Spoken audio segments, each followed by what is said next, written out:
Just make sure you use the mic. Yeah, I've got a backwards. All right, I'm gonna do better with this mic today. Okay, are you ready?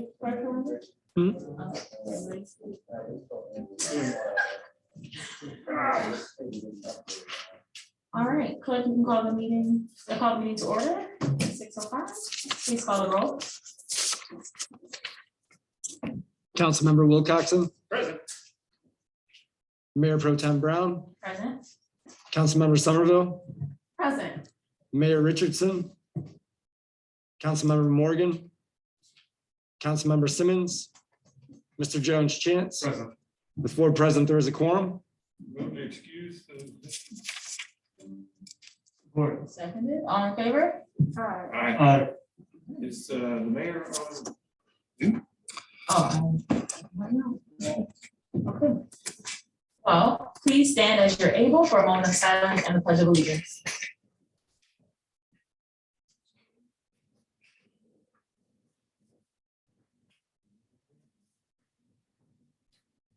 To the flag of the United States of America, and to the republic for which it stands, one nation, under God, indivisible, with liberty and justice for all. All right, I'll entertain a motion to approve the agenda. I'd like to add something to the agenda. Anthony, can move in second first, or? I think he's, yes, it needs to be moved and seconded and then. Is there a motion to approve the agenda? I'll move to approve the agenda. Support. All right, changes, Councilmember Wilcoxen. I'd like to amend the agenda to include Luz Ratzloff as a nominee for the Sustainability Commission. TC Collins is already on there. In the same section. Support. All right. All in favor of the agenda as amended, please say aye. Aye. Aye. Anybody opposed? So this is our opportunity for public comment. You'll have 3 minutes to address council, whether you're in the space with us physically tonight or on Zoom. And our clerk is going to get our sign-up list for those who are present. And we'll start in chambers and then move over to the Zoom platform. Please come up to the mic when you're. Oh. Thank you kindly. I have here Meredith Gillies. Did I say that correctly? Yep. Okay. Good evening. Good evening. So hello, I am here to support TC Collins and urge you to reappoint him to the Sustainability Commission and also to talk about some of the work that he is doing that I believe is super important and deserves more support from the city. So TC has his hands in over 10 projects in the city and also across the state, focusing on efforts around farming and gardening and from a perspective of sustainability. I wanted to talk a little bit about thinking about sustainability as working to meet our own needs while not hindering the ability of future generations and also other species to meet their needs. And I believe that the work that TC is doing is instrumental in that mission, and that's why he should continue to be have a role on the Sustainability Commission.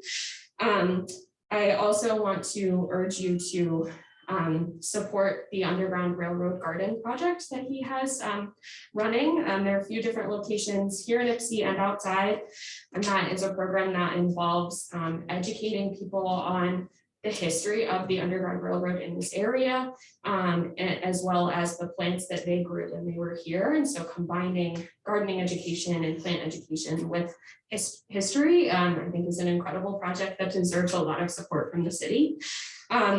And then I also would like to uplift something that TC is advocating for, which is an outdoor museum on the Water Street site that is focused on the history of the indigenous people that were here first, and as well as the African American history in this area. I think there is such rich history here that has been forgotten, and it is incredibly important that we bring that back and that we understand the historical importance of the Huron River in this area. And an outdoor museum is a really great way to do that. So yeah, I urge you to reappoint TC to the Sustainability Commission and support his efforts and also the efforts of farmers and gardeners everywhere in the city, but also specifically Black farmers and gardeners. So thank you. Thank you. Thank you so much. TC Collins. Good evening. Good evening. Good evening, everyone. My name is TC Collins. I'm a volunteer. I love volunteering for the community. It's one of the 100% things that I love doing. I created the Underground Railroad Garden program because African-American history in the food aspect and also in the garden and farming aspect has not been talked about. I've been born and raised here in Ypsilanti all my life, and I love Ypsilanti a lot. I'm also a proud member and family man myself. I love the community of Willow Run. The work that I do is to help uplift, help inspire, and help try to achieve, but not take away the role of a parent of other families, but also give them insight about gardening and farming, because this is something that I love doing. When I first obtained a job back in the 70s, I was a volunteer. Started in 1973 working for a gentleman that was selling produce on the south side of Ypsilanti. His name was Abe. That was my my weekly hustle by knocking on neighbors' doors, asking them, do they need any fruit or vegetables every Wednesday and every Saturday. That's how I ended up making a lot of change. I bought my pair of tennis shoes, I bought my bicycle, and etc. I love doing that. What I'm doing today is that I'm going out in all communities, teaching about gardening and farming, sustainability, in a way that it adds to the word of sustainability. In a lot of communities, sustainable means in different terms, but here in Ypsi, we have a lot of rich history. I'm asking the city to please take a look at the River Street project. There's a corner of land that's there that we can have a small portion of an outdoor museum that's dedicated to the indigenous Indians and also the African Americans that was here in the 1860s and going forward to the first migration. It is very important that we take a look at the history here in Ypsi about African American history going forward, because we have a lot of rich, vital resources here. For an example, in the fall, I teach the community about the history of the Black walnuts that's here in this community. That is a 5-week course that I teach, and I have, it's been sold out. I charge a small fee. That fee goes back into our organization to create more programs for the community. We harvest the walnuts, we give the walnuts out back to the community, and we just love gathering and teaching the history of the walnut trees itself. We also teach about the wild grapes, the purpose of the wild grapes, and how they originated here in Ypsilanti back from 1890 going forward. We talk about briefly about invasive plants, the purpose of invasive plants, how to control them, how to take care of them, even though that we cannot take care of all invasive plants, but educating some people about how to care for some plants is very vital. Thank you. Thank you so much. Is there anyone else in the audience that would like to address council? Martha Dojan. Haha. All right, is there anyone on Zoom? Clerk Rosa? If anyone attending virtually would like to make comment, please raise your hand. You'll have 3 minutes to address council. No hands have been raised. All right, well, seeing none, then we will move into our first ordinance, and I believe Councilman Wilcox, you have that.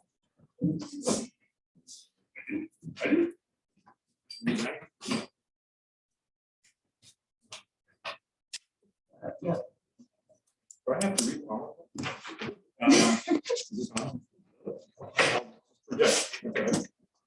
Resolution number 2022-093, adopt original budget at department and major organizational unit for fiscal years 2022-23 and fiscal years 23-24. Resolved by the council of the city of Ypsilanti that an ordinance entitled an ordinance to adopt budget appropriations for department and major organizational unit for the fiscal years 2022, 23, and 23 and 24 be approved on first reading. Further, that in accordance with section 19, subsection 2, of Public Act 621 of 1978, also known as the Uniform Budgeting and Accounting Act, parameters are hereby given to allow transfers between appropriation accounts and within fund totals, and within those activities within the control of each department. I so move. Remove. Or supported. City manager, you want to start us off with the presentation? Or- Yeah, I will start you off. Good evening, council. As city manager, I'm pleased to submit the approval. The city of Ypsilanti amended budget for fiscal year 21-22 and proposed budget for fiscal year 22-23. In accordance with the city charter, the city of Ypsilanti approves its budgets on a biennial schedule. Thus, this budget cycle reflects amendments to the current approved budget and to proposed original budgets.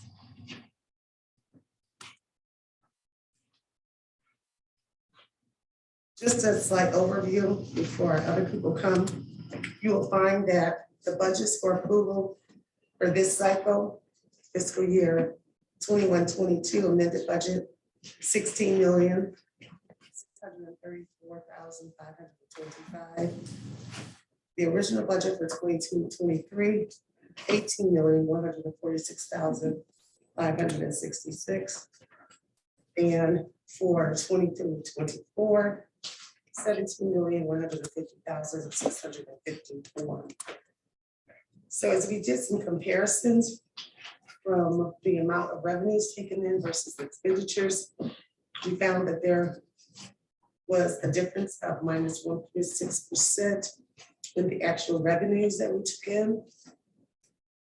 And in our expenditures, our expenditures, there was a difference of 2.4%. And as you'll see later in the presentation, this is in part due to the use of federal support dollars that we are proposing to use in the amount of $2.1 million, that being $1.050 million for 22-23, and then the other half for 23-24. And that is being proposed so that we can reduce the budget deficits and make up for losses in revenue due to COVID, due to increase in costs due to inflation, and because of major capital projects and maintenance.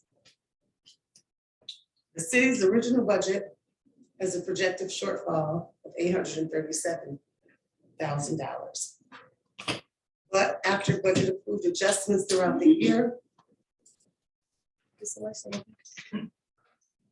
shortfall is projected to be lower by $150,000. Along with the use of ARPA funds as we're proposing, other reasons that we have been able to realize reductions are an increase in state revenue for recreational marijuana by almost $200K, $1 million that we got for the fire protection service, according to PA 289, $150K adjustments in overtime, and $150K in benefit adjustments. In the fiscal year 22-23 original budget, there's a projected increase in property taxes of 3%, which is the current rate of inflation. State revenue sharing, we'll base that on whatever the state assumptions are, which aren't known at this time. We are in this budget projecting 50% funding of PA 289, the fire protection. Because this is awarded annually, we were very conservative in including the entire amount, because that can change at any time. And then, as I said before, utilizing the ARPA funds. And I believe council has committed to some capital improvement items And so those will be discussed as well. As you look at our budget, we want you to consider the fact that we are facing a deficit and that we are, one of our recommendations is for us to remain static in hiring as well, to bring down our deficit. That'll come later. So we are still seeking grant funding for our major capital projects. And we're still looking at using other funding grants to fill in those funding gaps that we have. If you were to look into my manager's report, you will see a list of the grants that we have been successful in receiving. And we anticipate continuing to be persistent and to be progressive in receiving grant funding. So this is just a snapshot. Mr. Kazor is going to come and he's going to give you more detail into our future projections. And Mr. Basavika, our finance director, is going to give you more detail regarding our budget line items, our budget exists for the accounts. So if you don't mind flipping, this just tells you the important dates that we have. And I believe because you all were here, we did properly notice this session. And so the public has had an opportunity to see what our projected budgets are. Today, the 10th is our first hearing for the budget. Our second one will be on the 24th. And then per charter, we are to have an approved budget by June 1st. And then our budget takes effect on July 1st. We run from July 1st to June 30th. You can change.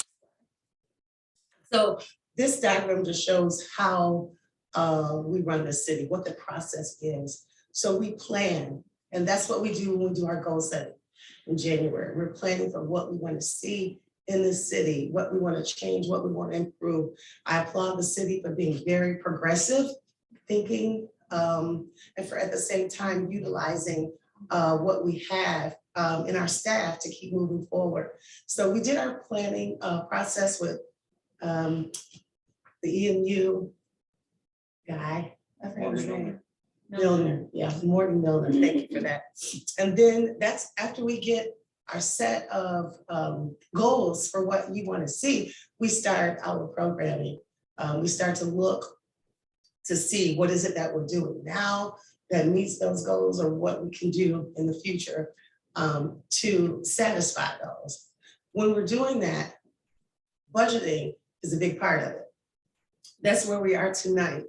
We want to align our budget with our priorities that you set I'm sorry. We want to align our budget with the things that you have said you want to see happen.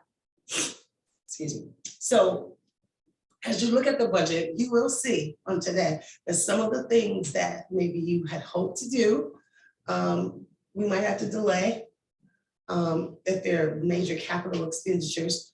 But we have made a very concerted effort to tailor the budget to fit your priorities that you've already outlined. As the budget dictates the operations, what we can or cannot do. Our accounting keeps us in order. And then we report, and I like to say this, that the reporting part of our budget process has been excellent. I'm happy to report that we once again received the Gfoa award for budgeting. And so our finance department keeps us on budget. Why is this important? This budget period, this is so important because in the last budget seasons, we did a lot of spending. We had a lot of expenditures and we have not received any additional revenue streams. So it's very important during this budget cycle that for everything that we budget to spend, that we also show where it's coming from. That there, and for every expenditure, there must be, I cannot express that strong enough that there must be an expenditure to cover that, because we are currently, as I said, in a deficit. And we are also expecting a deficit for the next year. Can you go to the next one? And all of that determines what our public service looks like, right, to our community. So we want to be very diligent as we move forward in what we decide and what we prioritize and what we say we must spend money on and what we can wait on. So these are our goals, and you already know them. They were broken down into 3 categories: infrastructure, community, and staff. The infrastructure, the first one is Water Street, develop Water Street. And Water Street has remained a top priority for the city over the last, 10 years. And so it's still there for us now.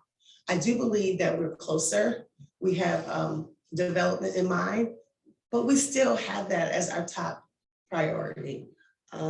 As staff and council sat down and decided on these goals, we both agreed that developing Water Street remained our #1 infrastructure goal.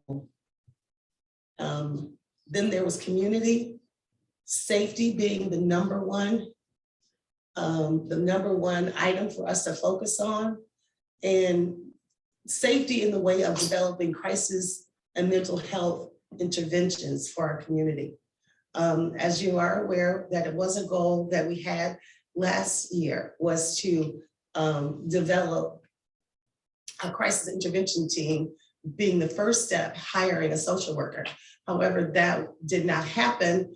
The city of Ypsilanti, like other municipalities around the state and around the nation, are finding it difficult to marry these things together, although it is something that's very much needed. Everyone is doing it. So that is still on our radar to develop. And then #3 was staff. And the #1 target for staff was development. And that was implementing a compensation study that council approved. Now we're in the implementation process. We have already began that one. But I'd like to say one of the #1 things that we chose to concentrate on under staff, besides implementing the compensation study, is to work on retention and recruitment. That's going to be a #1 for us. So you'll find in the budget, there are some things that may reflect those. If you can go to the next one. So this is the time where I'm going to introduce, I believe, Mr. Kazor. He's going to come. He's going to tell you the information about our millage, about our property taxes, and give us some projections, 5-year projections. Are you doing 5-year? Yes. And so this gives us a big view. So as we plan forward, and I thank Mr. Kazor for his input in this budget process. And immediately following him is going to be our finance director, Reagan Basavika, who will actually dive in a little bit deeper into our actual funds and our actual accounts. Mr. Kazor. Good evening, all. John Kazor with Municipal Analytics, for those of you that haven't met previously. So I was asked to once again update the kind of longer range forecast for the city's primary budgets and share that information with you and kind of give a prognostication of where things appear like they might be going, and then talk about some scenarios. Would you mind putting your mask on? I can do that, absolutely. I'm sorry, we still have policy. Happy to do that. I just don't want to be muffled. Yeah, I'm sorry, I just. So, and I will present some scenarios for how you might improve budgeting in the future. So I want to start with the tax base and the lovely Headley reductions. So this chart goes back to the peak year of the city's tax base prior to the Great Recession. So back in 2007, that was the highest level of state equalized value and taxable value in the city before we entered into the 2008-9 recession. This chart shows that for the first time since 2007, your state equalized value has finally caught up to where you were back in 2007. This is 15 years later. Your taxable value, the money that's actually used to generate your tax revenue, has not yet caught up. So you are still working with a lower tax base than you had 15 years ago.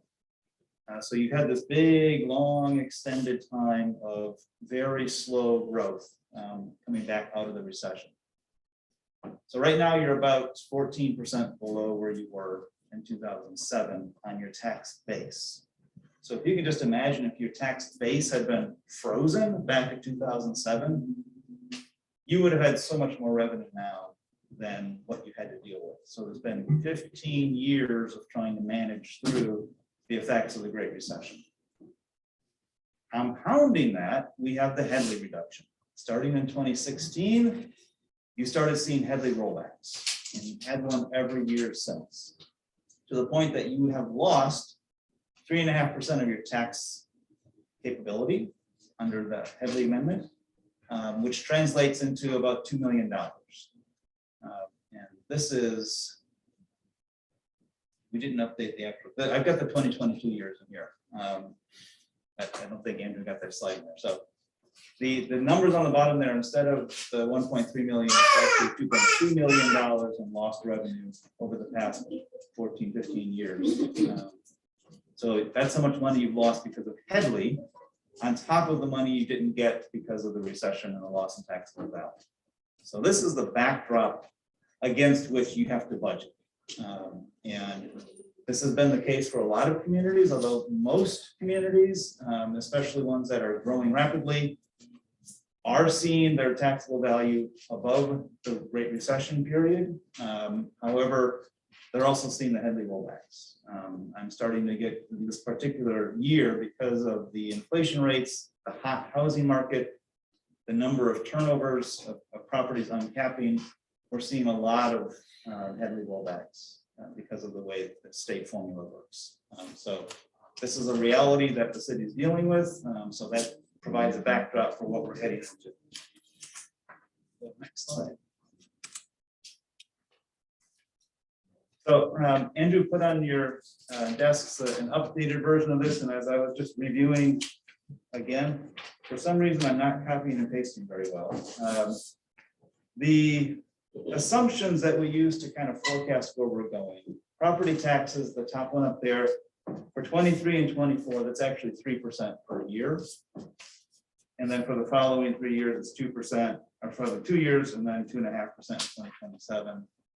The revenue sharing for 2023 is 4.1%. For 2024, we've assumed 0 at this point. That's what's shown in your budget. And then beyond that, it's 2% a year. And then down in the next table, wages and salaries are actually 3% a year for the next 2 years, and then 2%. Healthcare and dental and optical are 6% a year for the next 2 years, and then 5% for healthcare and 3.5% for medical and dental, or dental and optical. And general inflation is actually 5% that we put in the model for the next 2 years, and then 2.5% after that. So this is showing some of the realities of the larger economy now impacting the budget because costs are going up and up and up. I just got a call before I came here from a client who was saying that a project that they were about to start has come in $120,000 over budget for a $300,000 project. So costs are just going up so much. So this is a challenge that you're facing now. For the capital improvements, this bottom table talks about the funds that are being transferred out of the general fund to other funds. So going to the capital improvements fund, $1.2 million this year, and that includes $500,000 for the Peninsula Dam. And that's, again, one of those projects that's been on the list for a while, and it's going to be moving forward. There's also, then if you look long-term, there's much lower investment, 15,000 next year, and then 310, 160, 160. And for those of you looking in the audience and at home, there is unfortunately an updated table that didn't get into the presentation. Motor pool, transfers out of the general fund. We're looking at somewhere around 150,000, 160,000 a year for police on average. Motor pools closer to 200,000 a year, and or for a fire rather, and then for all the other general funds, about 250,000 a year on average. So those are costs that are going to support general fund operations, but being paid out of other funds, so the transfer. So the next slide. So the general fund, as we get into the charts and start looking at it, this will make a little more sense. But about $3.9 million of the general fund reserve or fund balance is committed and it's not available to be spent on other things. Almost $1 million of that, 927,000, is for accumulated employee benefits that are on your books that you will have to pay at some point. It's about 500,000 for energy efficiency and conservation. There's still $2 million committed for the rail platform. That was back in 2016 that was committed. And 500,000 currently for the dam, but that number will go down in the 23 budget because that is planned to be spent. So I have a question about that. The project is not at that state, so that's going to have to go out for the 23. And right, but we're, because it's an in and an out, it won't impact the overall forecast, but the other costs associated that might come with it, might, if you end up paying more. So on top of all of that, there is about 10% of the general fund's operating expenses that are set aside as a reserve. So we're trying to always stay above that 10% plus all these other committed fund balance portions. And to note, 10% is low for a municipal budget reserve, but you're making it work. And I don't think the city has at this point the luxury of increasing that to make it stronger, quote, rainy day fund. Go to the next slide. So the not so good news.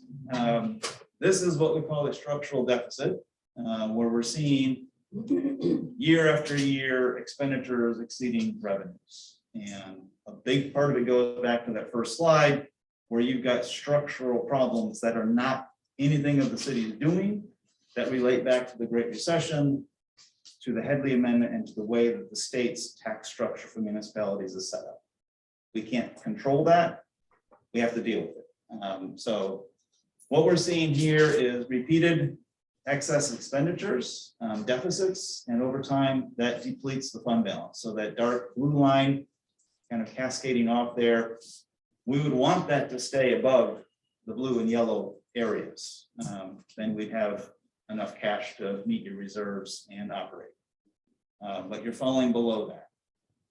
And I noted that the ARPA funds, the American Rescue Plan, are unfortunately budgeted to be spent on operating expenses. So the one-time revenue, and you're spending them on recurring costs.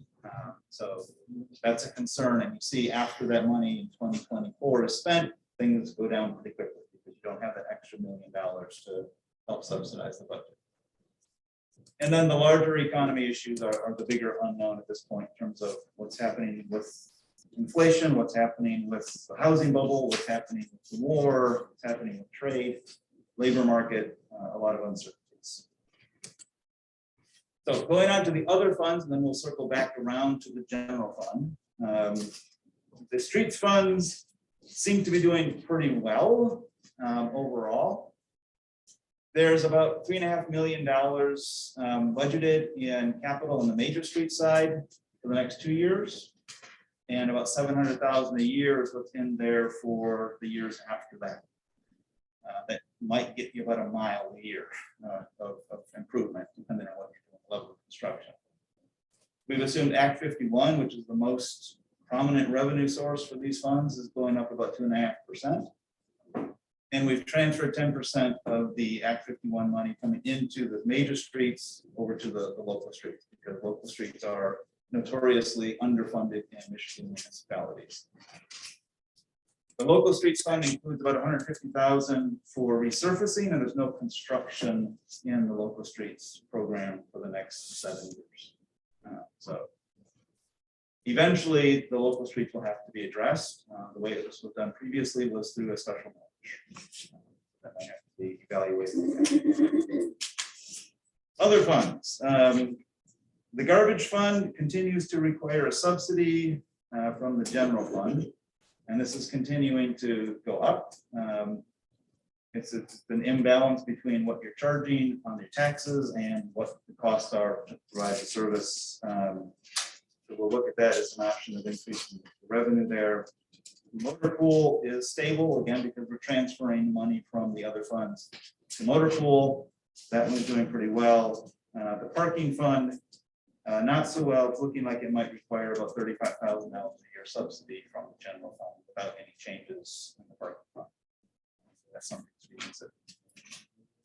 Looking at the first scenario. So this is what could we do differently, options, and how might things come out differently than this. First of all, the forecast includes only 50% funding on the state fire protection grant.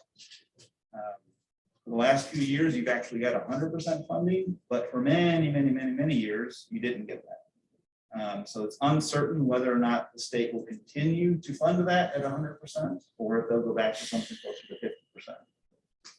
The initial scenario says 50%. This scenario shows what if you get the extra $500,000 a year at full funding. So things are looking a little bit better. Then scenario 2. Here we say, okay, what happens if we have the fire protection grant and we reduce the number of officers, police officers in the budget by 3? And there have been a few officers added to the budget recently. And obviously, if things are going the way they're going, you're not going to be able to afford them. So we don't want to add recurring costs to the budget and have to eliminate them later after they've been hired. So a consideration might be to eliminate those positions from the budget to begin with. And that again improves the budget by about $300,000 a year. And then the third scenario, we look at adding to the first 2 changes, retaining all of the marijuana revenue sharing in the general fund. Currently, there's a plan to grant a lot of that money or issue the money grants to the community. But the general fund is struggling. So that's a conversation to have about whether or not it makes sense to force reductions in other areas of the general fund to balance the budget while also granting money to community. So it's a difficult conversation and trade-off, but it might have to be considered. And then we go ahead. So the last one is where we reduce the transfers to the garbage fund by increasing the garbage levy by $500,000. So that would improve things by about another $180,000 a year, reduce the subsidy from the general fund by about $180,000 a year, and that continues to improve things. The city can levy up to 3 mills, and you're levying 2.5 authorized right now, so you could go a little bit higher, and that would reduce the negative impact on the general fund as well. What we've seen over the years is a lot of these forecasts are somewhat conservative because we're trying to not be too optimistic. So the focus really is in the next couple of years, not the 7-year time frame that gets us out to 2029. But I would caution that, again, you've got $2 million in the next 2 years of money from the federal government that is a one-time revenue. That will go away after 2 years. And if your budget's not ready to absorb that shock, you're going to have to make some really difficult decisions very short term, starting with a 25 budget. On top of that, in 2028, the county's millage, mental health millage, expires. So the $220,000 that you're getting from that will also go away. So that's something else to consider, that's another funded service that you have from a millage that's not in the city's control. So if the county doesn't go back out to renew that, that's $220,000 that goes away. That's a reduction in services there as well. So those are the highlights or lowlights, depending on how you look at it, for the budget going forward. And it does suggest that the city will continue to need to find ways to either increase revenues or reduce costs for the next 5 to 7 years to maintain a healthy operation and finance. So I can entertain questions if there are. Are there questions from Mr. Gayheart? You said of course. Oh, Mr. Johnston? Yeah, back on the tax base history, so I was just curious if those figures are in real terms or if those are just nominal values. Though, the first slide, Andrew, let me go back to that one. Those are real as in the year, so these are historical. By that I mean, do they account for inflation? Well, because we're going back, that's the value in 2007, so no, they're not adjusted for inflation, they're actual. Okay, so those are nominal values. Thank you. Other questions? Councilmember Wilcoxen? You were talking about having this be a conservative estimate. And that's that in certain places in the budget later on, when we're looking at the income from the cannabis sale, that number is 140,000 and these five, 115,000. And this past year we got 338,000. There's two different revenue sources of marijuana in your budget. Okay. So one of them is from your permit fees and the other is from the state revenue share. So the 115,000 is from the revenue share or is from the? I'm gonna turn to Reagan and confirm that. It's for the permit, for the application. Okay, so the 140 is not in this part of it. Okay. Other questions?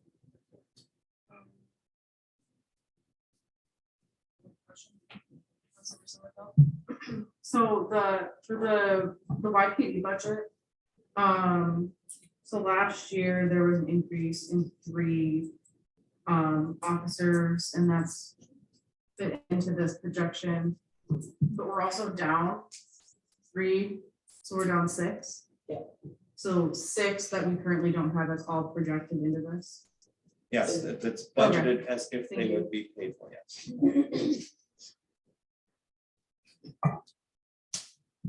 So the three that were not hired are $300,000 approximately total.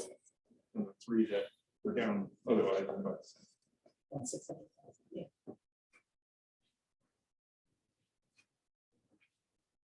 So when we get to the end of the year, if you don't hire those officers, your budget will be, well, not quite 600 because you're gonna pay more overtime, but certainly better, but that's not the way you want to manage your budget. So you want to be in control. No questions? Councilmember Wilcoxen? Just a question about the garbage fund. I know we've been spending about $200,000 to subsidize that. The numbers here are 350. I'm curious about why that's jumped up too much. It's for our motor pool charge, because there will be new vehicles that being purchased by that for our garbage fund, and also there's additional salaries and wages for additional activities being done on this. So is the $270,000 for the truck and staff for yard waste pickup in the garbage fund? Yes. Yes. But we don't charge the full 275,000, since that is a capital cost, and we usually spread it out 5 to 7 years. So you only charge part of the full purchase price. The 275 isn't for staff, it's for the truck itself. And with 275 is for the motor pool charge, and the motor pool charge is a charge used for the use of vehicles. It's not totally for the purchase of the.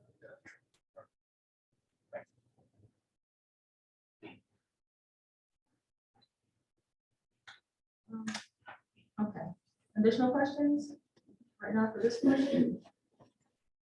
Okay, so should we proceed with Mr. Basadika and then open the public hearing? Okay, so Mr. Basadika. Good evening, council.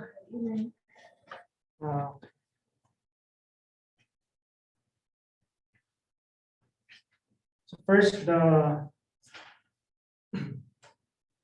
The contents of this presentation is also available in our budget book, and you'll be able to access this in the city's website.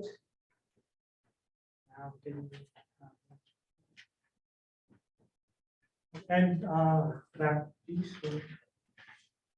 So there are two formats in our website. You could either access our budget book through a digital budget book, which is you could hover and then access the different documents. Or you could also download this as a PDF version, and it will be easier for us to print it. So the management proposed contains our amended budget for fiscal year 22, which is our current year budget. This includes the original budget for the fiscal year plus the amendments we made throughout the year. Also included is the original budget for fiscal year 23 and original budget for fiscal year 24. So before we look into the actual budget, it's also good to review what happened in the past. So this table shows us the results of our operations for fiscal year 21. And you see here that our amended budget was projecting a shortfall of 95,000. But at the end of the year, we ended up having a surplus of 1.1 million, which increased our fund balance from 8.3 million up to 9.4 million. The reason for this is that the city received an additional 454,000 for the state, for the city, village, and township revenue sharing, or CVTRS. The city also spent $392,000 less on our salaries and benefits due to vacant positions. And also we had some savings in our operating expenses due to the delay in the implementation of our IT service. We have unused funds in our building maintenance and lower litigation expenses. You see here the breakdown of our fund balance. And as you will see here that since 2015, we've been our fund balance have been steadily increasing. And if you also look at the green chart there, the green bar, as of audited the fiscal year 21, our unassigned fund balance was at 5.2 million. And per Gfoa recommendation, our unassigned fund balance should be no less than 2 months of our operating expenditure, which is at 3 million. So with that 5.2 million, we are at around 3.6 months of our operating expenditure. On the last meeting, there was a question from one of the council members on how much fund balance should we be aiming for. And I did a little bit of research on this, and they advised us to have 6 months worth of our operating expenditure of 50%. If once we go over that, it could be considered as excessive, and if we reach that point, we could either use it to pay down our debt or reevaluate our streams of revenue to match our expenditures.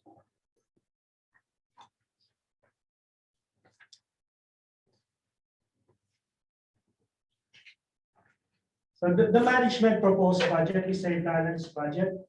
And when we say it's a balanced budget, there's 3 possible scenarios. So scenario 1 is our revenue and expenditure would equal to each other. Scenario 2 will have higher revenue and lower expenditure. Or scenario 3 will have lower revenue, higher expenditure, and we'll have to use our fund balance. So Uniform Accounting, Budgeting Accounting Act 2 of 1968 prohibit deficit spending. And what that means is that a fund will have low revenue, high expenditure, and there's not enough fund balance to cover those shortfalls. So in this budget, we don't have it. These are our short-term budget assumptions for budget year 23 and 24. So for property taxes, we expect our We expect it to increase by 3%. Our state revenue sharing is based on the state assumptions, which they assume to be at 4%. Our PA 2829 fire protection grant is only budgeted as at 50%. And for our ARPA funds, we are projecting to use them as revenue loss, $1,050,000 for both years. And transfer from public safety fund to the general fund at $220,000. For our expenditures, salaries, we're projecting an increase of 3% for the next 2 years. For our healthcare, vision, and dental, 6% increase. For our operating expense, 5% to 10%. This is to cover our contractual service, insurance, utilities. And for our pension contribution and OPEB contribution, these are all based on our actual report. And transfer to capital improvement fund will be at 1.2 million for budget year 23, and then 15,000 for budget 24.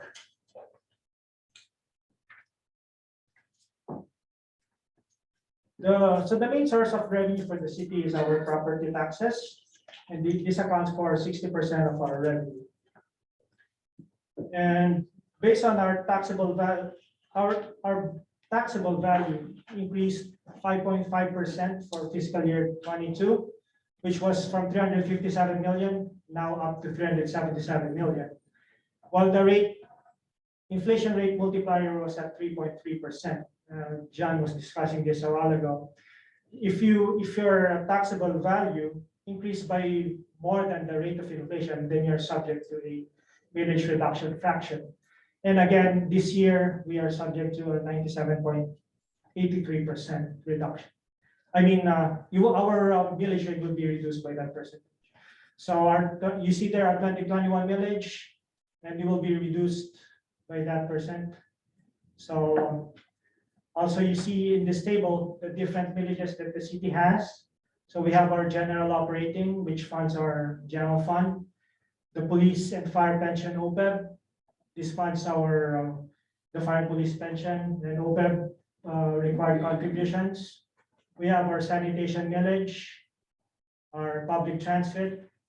So this pays for our share of the Ann Arbor Area Transit Authority. And then our water street millage, which pays for the debt of the city for the water street.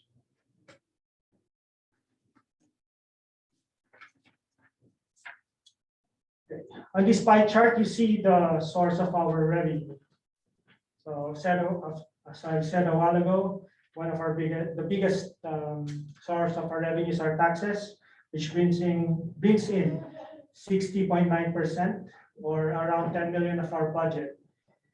And this is coming from the general fund tax millage and also from the fire and police pension millage.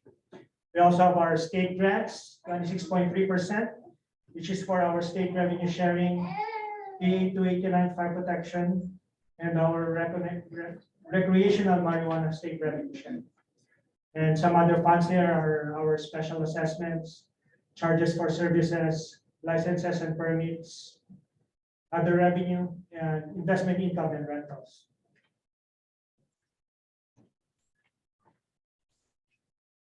This is how we use our money by activity. So we use 62.3% of our money to pay for our public safety, and 22.9% for our general government. Another big expense that we have is for other financing. This is our transfers to the different funds to subsidize the different funds and help them balance their budget. And another way to look at our general fund expenditures is by type. We use our money again for personal service, 69.9%, which is for the salaries and benefits of our employees. We have other services and charges, which is for our contractual service, general liability insurance, utilities, ID service, dispatch, assessing. We also have our supplies, and other special and extraordinary items. This again accounts for the transfers to the different funds. So this is now our projected result for the general fund. We have a beginning balance of 9.4 million. Projected revenue for amended budget 22 is at 15.9 million. Expenditure of 16.6 million, and that will give us a surplus of 686,000. That shortfall of 686,000, which brings down our fund balance to 8.7 million.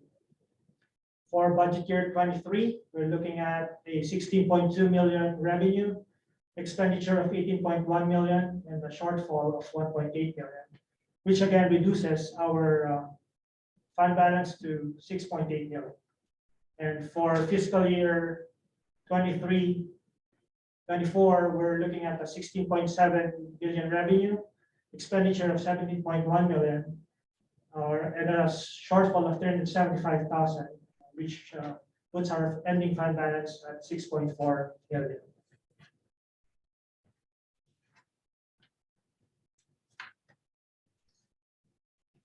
John said a while ago that our general fund has a structural deficit. And one indicator of that is our operating revenue is not able to cover our operating expenses. And this table here shows that in detail. So you see here the different recurring revenues of the city, like our taxes, state revenue share, our charges for service, our investment earnings, which is at 15 million. And our operating expenses is at 16.3 million, or a structural deficit of 1.3 million. And for budget year 24, we're looking at a 15.5 million in revenue, a slight increase, and an expenditure of 16.5 million, or 967,000 structural deficit. On that table, we just have to note that our PA 289 funding is only budgeted at 50%. And some actions that we can do regarding the structural deficit is avoid adding recurring expenditures without a recurring source of revenue. And we should also look into new sources of revenue and cut down on our recurring expenses. So majority of the general fund are spent on salaries and benefits, and this is allocated to 118 full-time employees and 16 part-time employees. And as of April 15, we still have vacant positions, which is for 6 police officers and 4 firefighters. And all the employees remain the same, except for an additional request for 1 part-time parking officer, which will be responsible for our weekend and nights parking enforcement.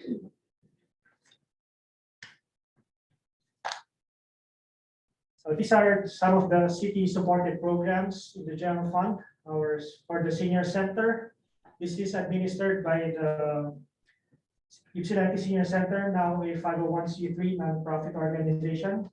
And the city provides them with $6,000 per year to help for their utilities, and the city maintains the building. For Park Ridge, we have partnered with Washtenaw County Community College, and the city provides them with 2 part-time employees. We pay for the utilities and contractual service, which is estimated to be at $105,000 per year. We also maintain the building. For the Rutherford pool, we do the recruitment and hiring for them, and also the payroll service. And for fiscal year 21-22, we've been waiving some of the park fees for some of the important events in the city. And so far, we've allocated $30,000 for that. For fiscal year 22-23 and 23-24, we left it at 0, and we'll have the council decide on that, and then we'll on which direction you would like us to go. The state sharing revenue for recreational marijuana, this is a new source of revenue for the city. We started receiving this in fiscal year 21, and we did receive $140,000. In this current year, we did receive 338,000, and we've allocated those for our the youth program, housing provided to barrier busters. We have sports program, arts program, and special events. For budget year 23 and 24, we budgeted this conservatively because there's not enough information for us to know the trend. So we just put in there the original amount that we received, which is at 140,000. And still, we did put in, we did allocate them to the different programs.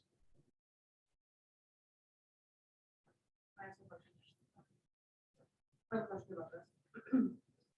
So for the next 2 years, the same allocations that we made in the previous fiscal year have already been determined.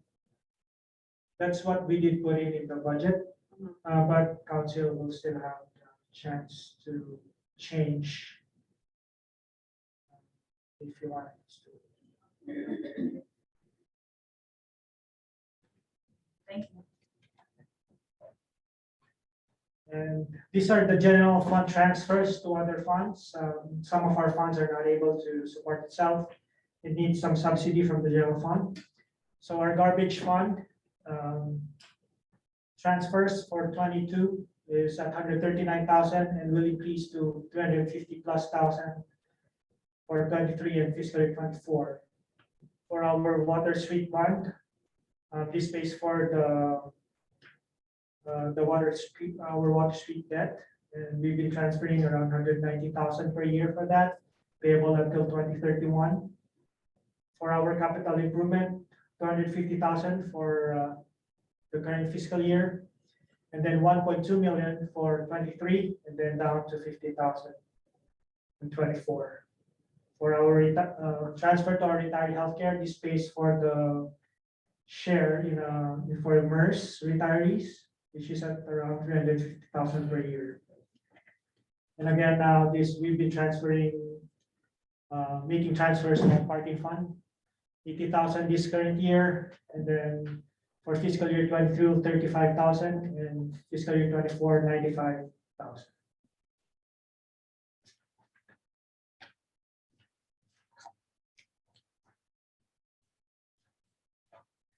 Okay, Andrew, my hand is up. The mayor's hands up.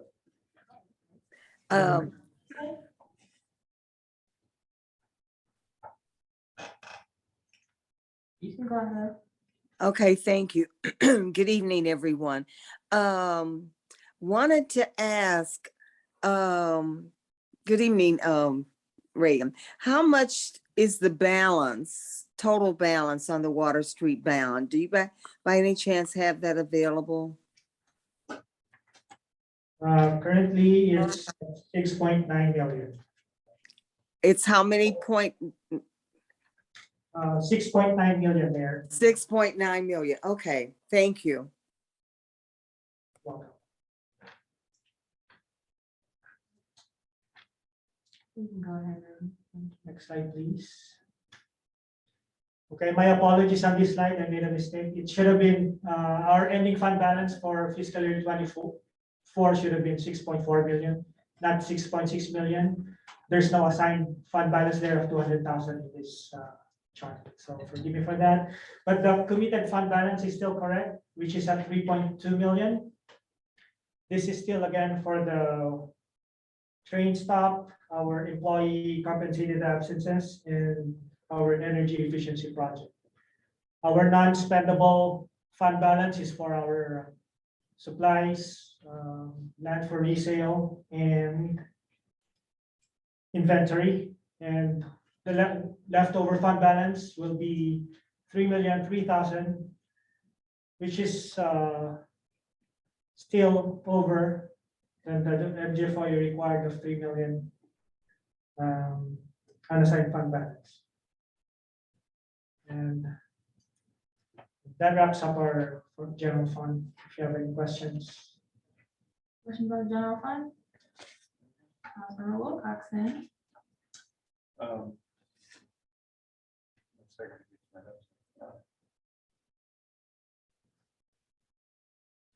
So overall, we're talking about 200K more revenue and for the amended budget and 100K less expenses, right?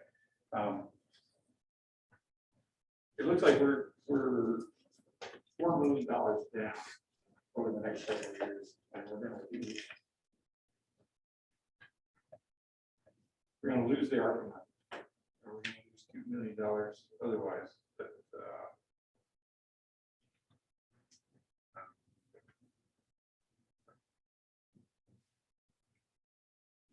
Speaking to the mic, I don't think. sorry about that. Yeah, there's another grant. I don't know what. I was just agreeing that there are some other grant funding. All the assumptions of a partial funding, can you remind me again what 1.2 million transfer for the capital improvements for?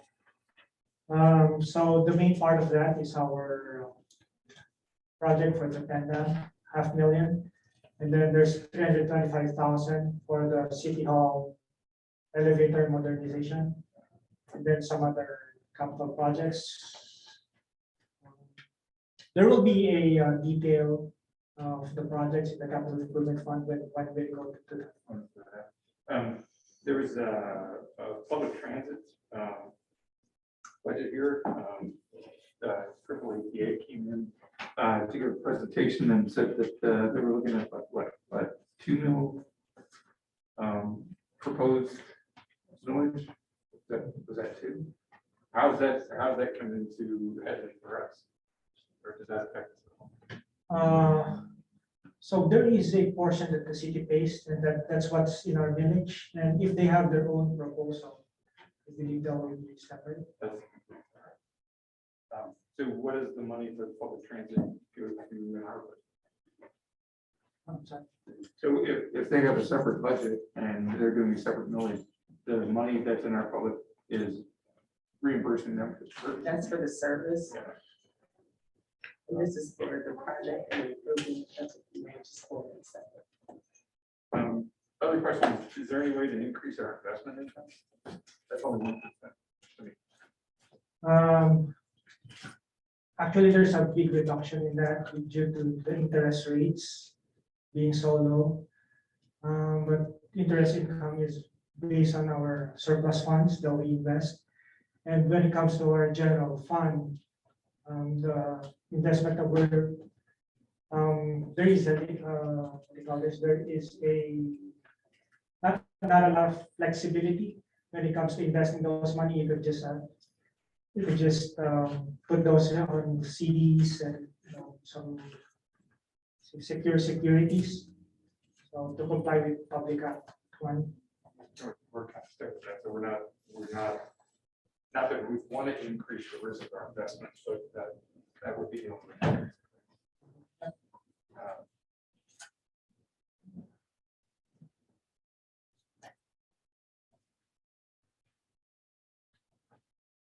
There's a couple of projects that are coming up that aren't in here. One of the things that was trying to figure out is how this proposed development for Park Road. And Joe and I are kind of going with numbers kind of on the back of the napkin thing, but at some point I'd like to see how that fits into this. It's not, maybe that's right.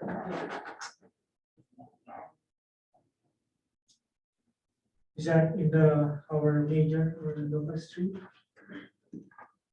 Well, it's going to be services that need to be rendered with that pilot program, and the CPA is going to be coming up. I'm wondering if you guys took that into account for the projections for this budget, because that's going to increase our cost for services for public safety. But there's going to be significant revenue coming to offset that. Joe, could you come and answer that? We did not estimate any additional costs for that in this budget. Because it's services that we're going to be supplying anyway. Yeah, and because there's not gonna be any recycling or garbage pickup, that'll be the one cost we could actually allocate. As far as police and fire runs, it's almost impossible to actually allocate that in. And then it's usage of parks, like those are some of the things where like we have an overall kind of, if you spread it out throughout the whole community, then we can do it, but it's really hard for us to actually say this development's gonna cost us this much, because for one, council hasn't approved it yet. And we don't know if they will. But two, until we know what the amount of runs are, like we don't know what will even be needed. So that one's a really challenging one, and until council actually approves the development, it's hard for us to actually allocate money for it. Can we interrupt for 1 second? So Councilmember Sanders had a question going back to public transit millage, and I didn't want her to plus the miss that. Oh, yeah, sorry. Steve, you were asking about the millage. And so I was just curious, so I want to pass this while we're kind of close to that topic. It does say on the millage that, you know, like our city and other areas like Washington County, Brownfield, whatever, can capture and use for authorized purposes tax increment revenues from the millage if it's passed. So I guess that's why I was also wondering what impact that might have. But you're saying, huh? Tax increment. Yeah, it says at the end of the millage proposal that under, Because tax increment financing is from the DEA, usually. yeah, it does say, I guess it does say DDA is of the city. Okay, sorry, got it. And then, okay, so that would only impact the DDA money that they receive, right? Okay, perfect. Thank you. Thank you. Thanks for the. Sorry, Yeah, Steve. no problem. Councilmember Wilcox, you have any questions? Where are we? That's that.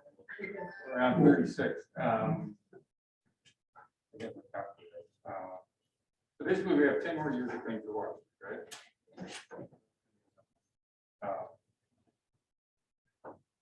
Yeah, the rest, of course, later on. That's Any more questions about the general fund before Mr. Brady goes forward? Just a note. Oh, sure. This is about the general fund. Again, with the projections and the trends, it's clear. We said we have 118 full-time employees, 16 part-time, 6 police, fire. We've down different positions. I just want to be mindful with the staff that we do the best we can to try to foresee the best ways to maintain the structural integrity of the institutional knowledge of our city. By compensation packages, I know that the reoccurring budgets are, and I guess wages, packages, pensions, and things of that nature, just to be creative and find ways to compensate and be more competitive with how we train to interact with our staff on a budgetary level. Mr. Garcia, then take it away. All right, so we'll now look into the other funds, and we'll look at our debt service fund, our major street, local street, public safety fund, our capital improvement fund, sidewalk, parking fund, our motor pool, workers' compensation, and over. So debt service funds. So the city has 2 types of debt obligations. One is for our general obligation and our revenue bonds. So under the general obligation, we have our Water Street debt, which we split into 2. One is the 2016A refunding. So this bond is funded through the tax millage that we have. And 2016B refunding is funded solely by the general fund. And for our 2016A, we have total outstanding at 5.5 million, and principal due for fiscal year 23 is 515,000. And for 2016B, total outstanding is 1.4 million, and principal due is 114,000. So total outstanding as of fiscal year 23 is at 6.9 million. We have our revenue bonds, which is our water and sewer bonds. This is through the YCUA. So what we do is YCUA charges for water and sewer, then they refund the city for the payments that we make to pay these funds. So total outstanding is 11.2 million, and principal due for 23 is 2.2 million. This is our debt capacity. So in this table, you'll see how much we could borrow. So the city could borrow up to $50 million. As of 21, we have 7.5. We are 7.5 debt. So if we wanted to, we have the ability to borrow. But then again, when we borrow, we should not only consider how much we can borrow, but also our ability to pay that debt.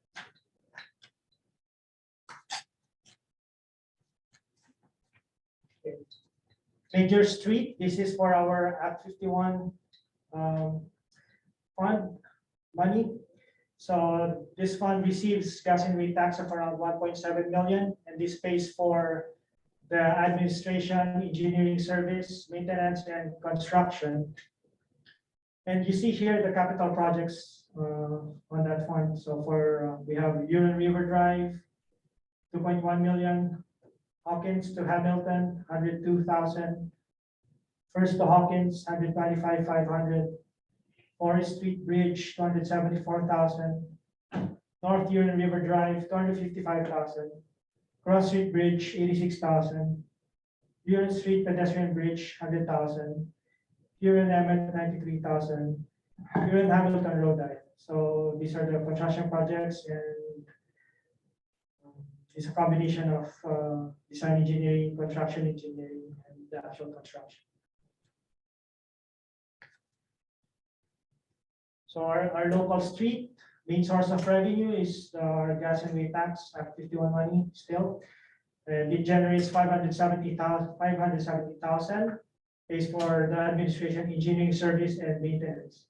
And for fiscal year 23-24, we are allocating 150,000 for the local road program, and we'll be using this for mostly minor cracks.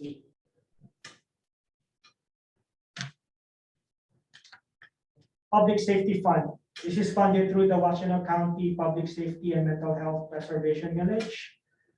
Funds are available through 2026 and will be up for renewal in 2024.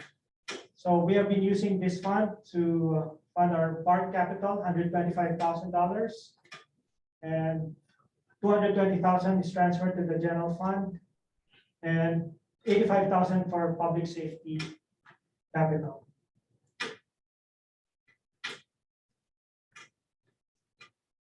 Garbage and Rubbish Fund. This is funded through the sanitation millage, and it generates $920,000. This fund also provides service to DDA, and we've been charging them $70,000 per year, also starting this year. And then this fund is not able to support itself, and so general fund transfers $350,000. This pays for our garbage contract, which is at $520,000. And for administration, recycling, and yard waste. For fiscal year 22-23, we're looking to purchase 330,000 worth of recycling carts, and we're looking for a grant to pay for this.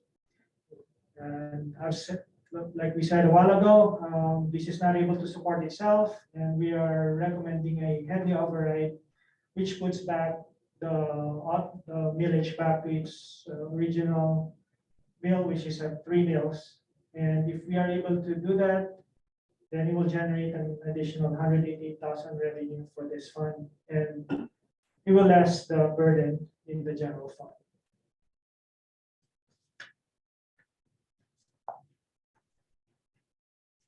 Capital Improvement Fund. So this fund accounts for significant purchases of the city, and is funded through the general fund. This is where the 1.2 million will be spent for 22-23. And these are for the following. So computer replacement, $25,000 per year.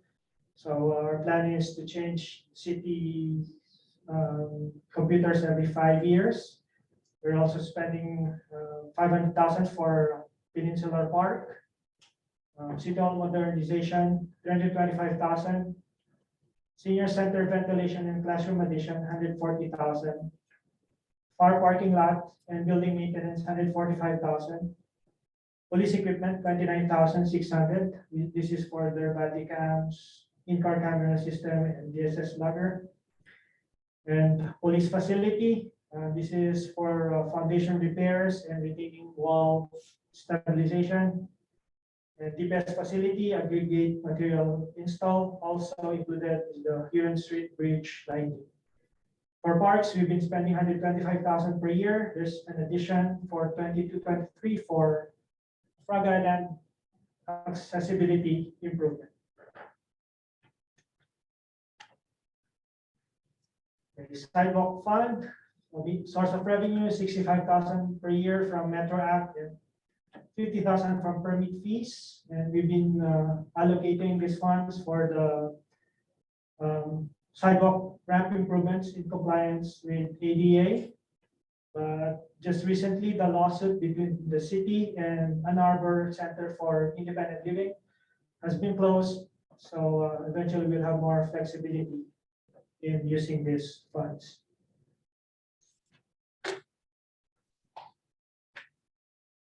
Parking fund, source of revenue is our parking meter and tickets, which generates 400,000. General fund has to support this for fiscal year 2024 for 35,000 and 95,000 respectively. And this pays for the administration, parking enforcement, parking maintenance, and capital projects. So there's a request here for an additional part-time enforcer to cover nights and weekends. Ask you for a moment. I have a question. I just want to go back to the sidewalk fund slide, where it says we were spending 120,000 a year in compliance, and then you said, it was said that it was closed, the case was closed, so it was in compliance, it was in conjunction with that case, that we don't have to spend it because that case came settled. Yes. So we weren't gonna do it anyway for our citizens? Our plan now is to still do it for fiscal year 23, 24. But we now have the flexibility to use it somewhere else if we were to want. Okay, thank you. Thank you for pausing.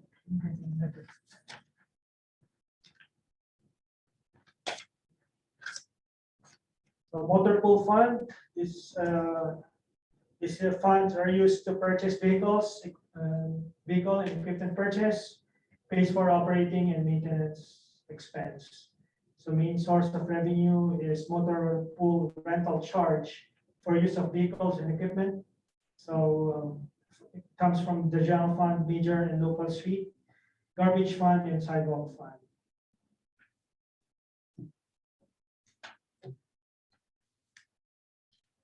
The workers' compensation fund. This pays for the work-related injuries of our employees. So currently, the city pays MML for insurance premiums. And in this fund, we have an estimated shortfall of 100,000 per year. So this fund generates 140,000 from the general fund. And we've been paying MML $232,000 per year, and we're projecting a 5% increase per year also on this one. This fund has a. The mayor has her hand up here. Oh, okay. Mayor?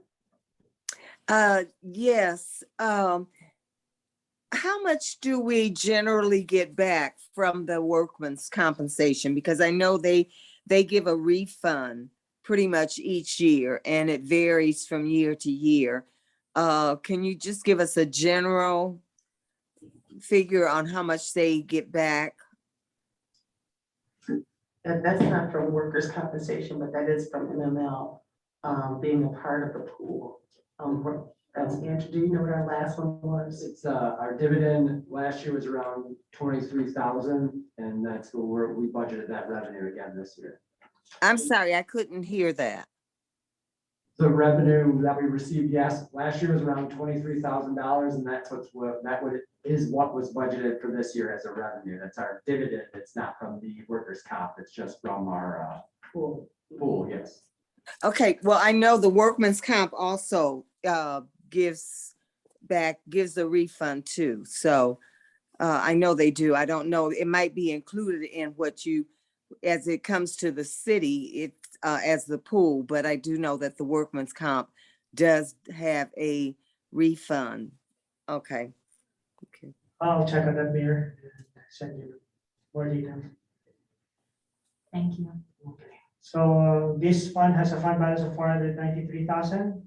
And since we are looking at a shortfall of 100,000 per year, maybe in 4 to 5 years, the transfer from the general fund should be increased. Other post-employment benefits. So this pays for retired health insurance, life insurance, and dental and vision. And the source of revenue for this is the general fund for MERS share, which is 355,000 per year. And for fire and police, this is funded through the fire and police OPEB millage.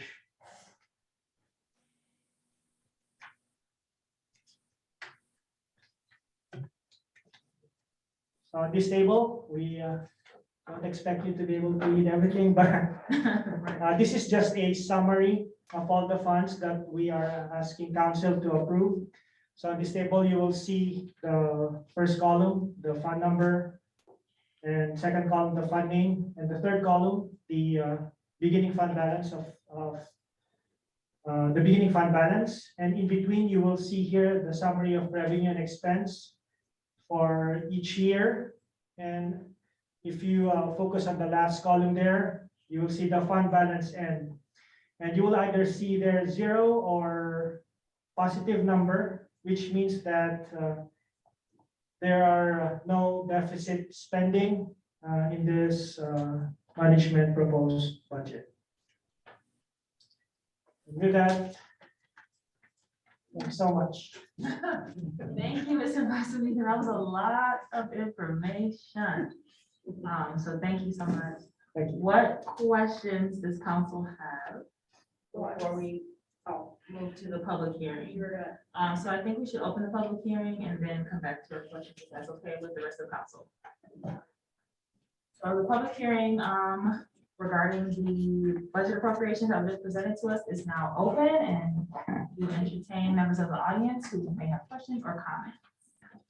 Please either raise your hand on Zoom or in the audience. Mr. Collins, you can come right up.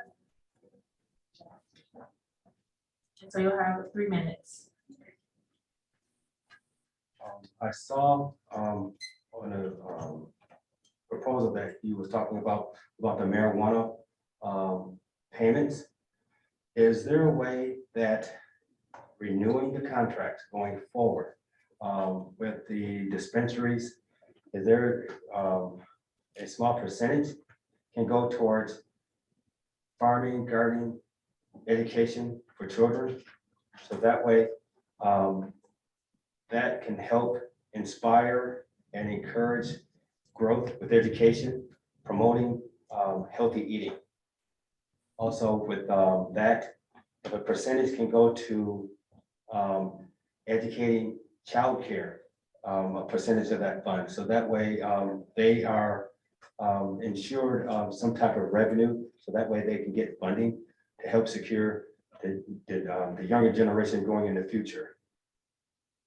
Another proposal is that that if we can do some type of community involvement with recycling of the glass and educating the community about recycling of the glass properly, and at least getting more residents involved.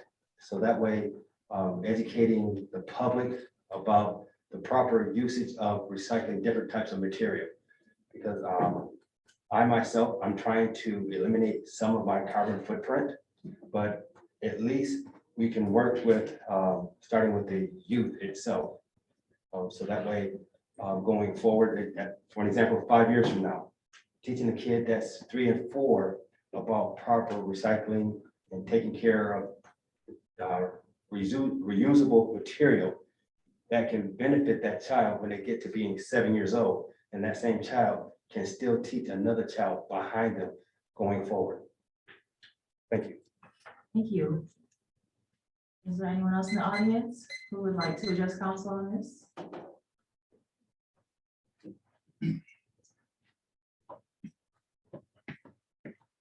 Good evening, everyone. My name is Josh McAllister. I'm a U.S. Marine veteran of 8 years. I've been working with Mr. Collins for the last 2 years on trying to sustain my family of 7 out of West Willow. In the last few months, we've been able to increase the bee population by 50,000, and in the next few days, we'll be able to increase it by another 50,000. And with the technology that we've been able to implement and raise $160,000 with the Washington County Black Farmers Fund, I've been able to stop going to Kroger a lot. We only go to Kroger at least 3 months now.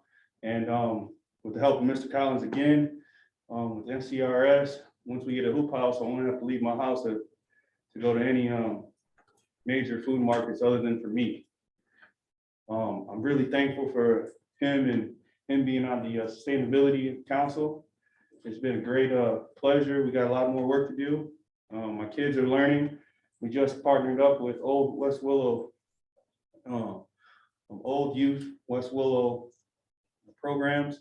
They got a $20,000 grant to train kids with a little stipend over the summer from ages 8 to 15. We also will be doing the West Willow Farmers Market, bringing that with all the community outreaches that we can possibly get. And all this has to do with teaching these young kids and young adults about sustainability. And I hope that we are able to retain a great educator like Mr. Collins himself. Thank you. Is anyone who would like, anyone else who would like to address council on the budget? Oh, come please.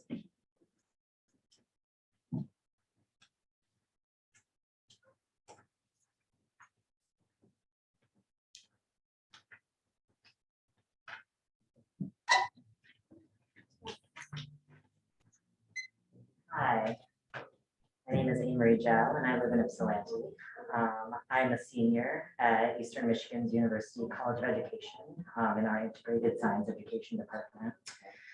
And after I graduate and I'm certified, I'm hoping to stay here and continue my educator and learning journey in Ypsilanti. And I'm here today to support a fellow educator, Mr. T.C. Collins, who we heard from. Mr. Collins' classes on ecology, growing and harvesting food, and his service to the community as a local farmer are very ancillary to the health and well-being. I think comments now should be germane to the. Oh, yes, it does pertain. Mostly, I just wanted to echo that allocating funds from land projects such as these towards things like recycling, towards things such as education and farming initiatives and such like that are things that bring very sustainable wealth to the community. As we are a city that has less food access to healthy and affordable food than others. And so mostly what I was saying prior was to lift up and to share what where I'm coming from with this issue. But just wanted to echo what I have heard others say and to put that on the radar about taking the money from projects regarding land. I know Water Street has been a long and fraught process over the years. Putting money towards that, or putting money from that towards education and farming and recycling is something that many community members, myself included, are deeply passionate about. Thank you. Thank you so much.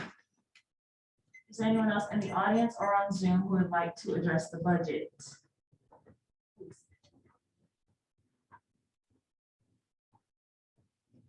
I can't talk with this dumb thing on. My name is Sigrid Melvin and I live with 170 senior. Can you wait a minute, chorus, please? Thank you. With 170 seniors at the town center palace. And basically, our landlord's been keeping us under lockdown for 2 years.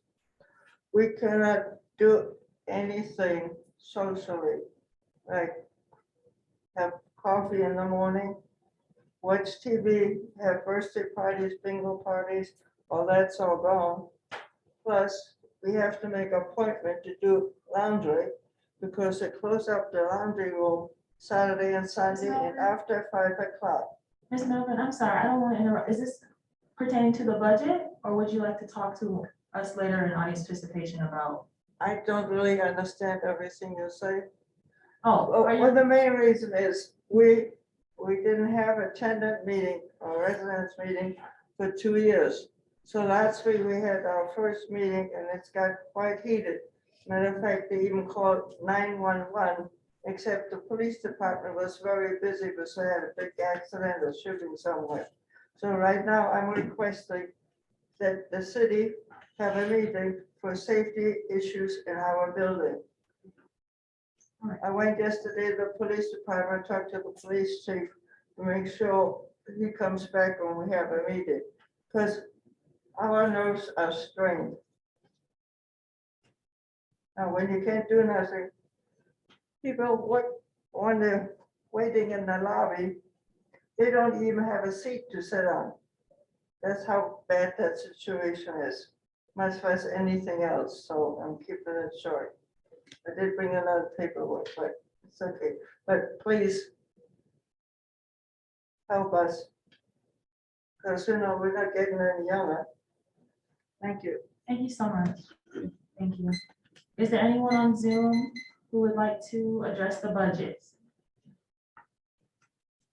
Anyone else in the audience who would like to address the budget as presented?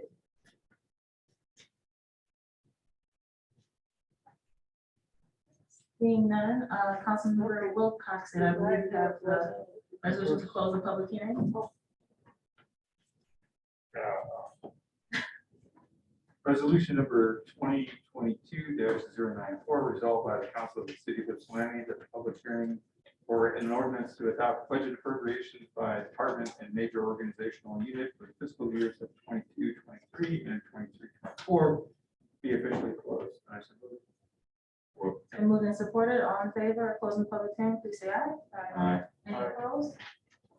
All right, so now, questions from council regarding the presentation that was given to us on the budget. Mr. Jones-Chan. I had a question about our parking enforcement costs and well, I'm curious what those are, what the enforcement officers cost us relative to the revenue that we received. From what I saw, it looks like we're bringing in 400. Would adding a part-time person for night and weekend collection actually bring us more revenue than that person costs? And then would it be worth it just to consider not having enforcement on weekends or nights? I'll address part of it and then I'll ask Bonnie Westler to jump in. So the figures that you see, you have to remember that we had no parking collection for most of COVID. So that's why our revenue is down. Prior to COVID, our parking system, I think would have been able to maintain itself. It was action we took to separate parking from the general fund, to make it its own account, because we felt it was able to sustain itself, and it was. So what you see now as a decrease is partly due to, no revenue.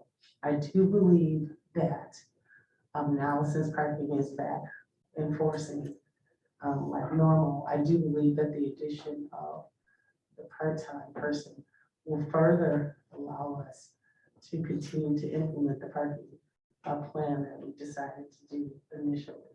We only did some of it, part way, but actually having, I believe, longer enforcement hours during the week and also on the weekend was part of that parking implementation plan.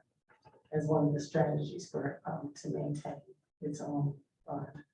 Bonnie, if you can and you don't mind, I know this is a part-time person. Could you come in and tell us about how much this position will cost us? And then just share your thoughts on our ability moving forward to be able to afford it. Sure. So I just want to put out there at first that this is not just a revenue-driven position. This is something that's actually been asked of us by a lot of the depot town merchants in particular, and a lot of the downtown merchants.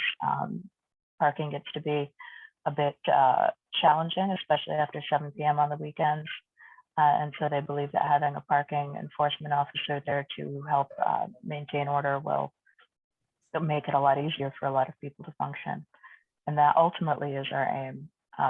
But we currently with our staff can't cover all of the nights and weekends that we would like to. We are covering that somewhat with overtime shifts. A part-time officer, we believe, would cost around $35,000 per year and should pay for itself with ticket revenue, but that is very difficult to predict because if everybody follows parking regulations, then there won't be any revenue. There's a little bit of a chicken and the egg there. In a perfect world, we wouldn't need a parking enforcement officer, but sometimes we do need them there. I'm happy to answer any additional questions. This also includes just general collections from meters, right? This isn't just ticketing, right? Right, right, absolutely. Are there any proposals from some of these other interested parties to help cover the cost of this additional officer? No, you're talking about a private body paying for a parking enforcement officer. Well, I mean, you mentioned that depot town merchants are DDA. They've noted that there is a need for somebody there to enforce the posted parking regulations of the city. And that also includes not just paying the meter, of course, but blocking sidewalks, blocking fire hydrants, blocking ADA ramps, occupying handicap spaces without a permit, with those sorts of issues. Okay, and so, yeah, I would be curious to see how much revenue would be generated for the cost of an additional part-time person, because it does seem to be a factor. I would be curious to see, since we are getting sort of back to normal-ish, what revenues would look like with just the staff that we have now, and see if they don't, increase on their own. We can get you the history of revenue that has come in through parking up until now, so we can see. Yeah, thank you. And well, it looks like other folks want to ask, so Councilmember Somerville? Yeah, this is, I guess I noticed that the slide said comments, questions, and amendments. So I'm assuming this is time where we can talk openly about suggestions. I appreciate the slide that kind of shows how we previously allocated the recreational cannabis revenue sharing. I guess I'll leave this up for others to chime in to give me their thoughts, but I'd be curious how we can, utilize this source to help sponsor our bicentennial next year. I know that we've talked about bicentennial previously, and I hope to make an amendment through the budget process this year and next year to help support that event, because it's a once in a lifetime, 200th anniversary for the city. So just looking at this list and seeing how some of this has been filtered in for the next 2 years, I'd be curious if we could just take like across the board, with the exception of the youth program contributions, because I didn't realize that we were utilizing this one for that. Like $5,000 from each one, so that we're putting $20,000 towards bicentennial. I don't know where else we would find money, other than moving money around from this, looking at the budget. So, I mean, I just think it makes sense to take like five. I also think that some of these things that we funded last year, I don't think anticipated we would do for another 2 years. Not that I like want to take money away from like sports and arts, but I thought that was gonna be like a one-time funding. So I also realized that bicentennial planning is only gonna be for like this year. So I would hope that council would support allocating resources. I'm hoping that maybe we can, for this budget year and next budget year, budget 20,000 for a total of 40. And just take from each line here. I'm not sure where else we would find it, but just from conversations with the group that we're organizing with, we have a total overall goal of raising 150,000. So I think 40,000 from the city seems reasonable. And again, it is once in a lifetime, so I'd be curious. Are we talking about expanding the use of funds for the marijuana or just a one-time, one-off thing? So our revenue sharing does not have a limitation on how it's used. So last year, there were several amendments made. One was for Barrier Busters, one was for sports programming through ICS, one was through arts programming through ICS. And then it looks like this other stream reflects, like last year we gave $10,000 towards Jazz Fest, and it looks like that's thrown in here for projections. Jazz Fest is no longer happening in the city this year, so I think taking that 10,000 makes sense, and then maybe trying to take 5 from each of the school programs. I don't even know if there was still a want to keep putting money towards that. But I do think for like the youth programming and the Barrier Busters, we should maintain that. But so that's just a thought of how we can come to 20,000. I'd be curious if others have feedback. Yeah, I appreciate what you're saying, because I think that was something that stood out to me, that I didn't know that some of these were gonna be ongoing expenditures. I guess one question that I do have is, prior to this revenue sharing for marijuana, I don't believe that our youth program funds were coming from, they were coming from the general fund, Mr. Busmaker, and then we moved them here when we got the revenue sharing. Okay. Thanks for the clarification for me. Additional questions from council? I When do you say youth programming, are you talking Are about? these a mini grant? Is that the mini grant money? That's what I thought. It was the mini grant money, right? Okay, yeah. Use the programming, I started to think about that. Yeah. Sorry, it just says youth program contributions in the line. So that's, yeah, but I assume it's the mini grant money. Yeah, so I guess like, just to make it easier, I'll work with someone like before the next meeting to put an actual like amendment up. But I just wanna like start the conversation just because it's coming up and it's only happening once, so. Fair.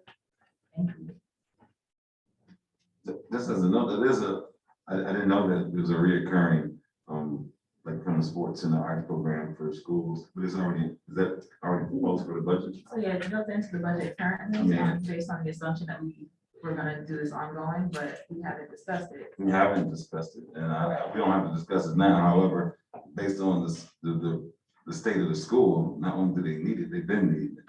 So it's like, it wouldn't be a bad thing just to leave it alone, if that's what we're talking about. But I didn't know, who knew that it was gonna be recurring, but it's not recurring. It looks, okay, but we can definitely make amendments to it, but the school definitely needs it.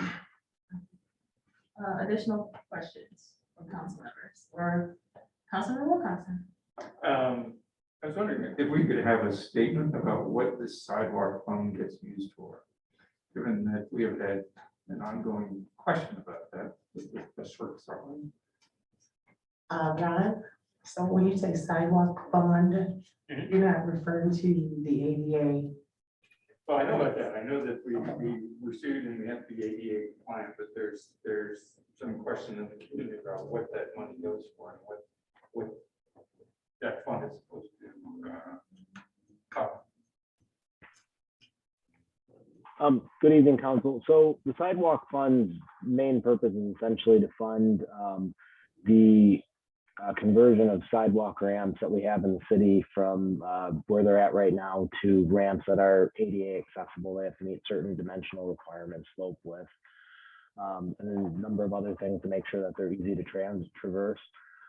So the city was released. So there was a lawsuit between the city and the Ann Arbor Center for Independent Living. There was a consent judgment in place which required the city to spend $100,000 every year converting non-compliant ramps to ADA compliant ramps. As of, I believe it was last week or week before, we were released from the lawsuit. So, you know, we'll have to come up with a strategy for how we're going to utilize some of the Metro Act funding allocation. But the main purpose of our sidewalk fund and all of the expenditures out of them are mainly oriented towards sidewalk ramp conversion. Thank you. On the slide for the local streets, it says that we've got $570,000 in revenue from taxes, but then it says that the local road program is going to be $150,000, and I'm wondering what that discrepancy is about. So I can explain. So the sidewalk and road program, the $150,000 is intended as a more of a capital item. We're going to be doing some overband crack sealing, some other maintenance specific items. But all of our staff's time also gets filled out of that fund. So that other $400,000 goes towards our staff's time where we're doing snow plowing, purchasing salts, maintaining trees, maintaining storm drains. All of that gets rolled into it. So none of that could be used for the Washington Streets project that we abandoned this past year? Currently, no. So that Washington Street project that we didn't do is actually a major street. And because of that, the funding comes out of our 202 fund instead of our 203 fund. There are limitations to moving money around between the two as far as what the designations are. We may be able to pull some fund balance from 203 if council wanted to pursue that, but that'd be something that I would need to look into. Thanks. I guess Mr. Jones' chance already asked a question about the parking fund, and I'm just kind of wondering when we expect that to pay for itself. I guess it's pretty down that the history of things to press that. You know, every year when we do this, I look at those $275,000 that we use for yard waste, and it kind of like calls me. But you know, we have a composting expert in the audience who I will be working with to see if we can find some revenue from that standpoint. If we're going to be collecting it, we're just making money on selling it.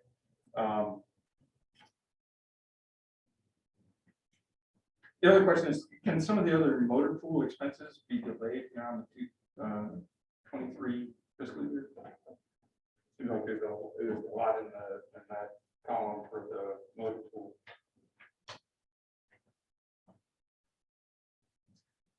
The answer is whatever council desires. Yes,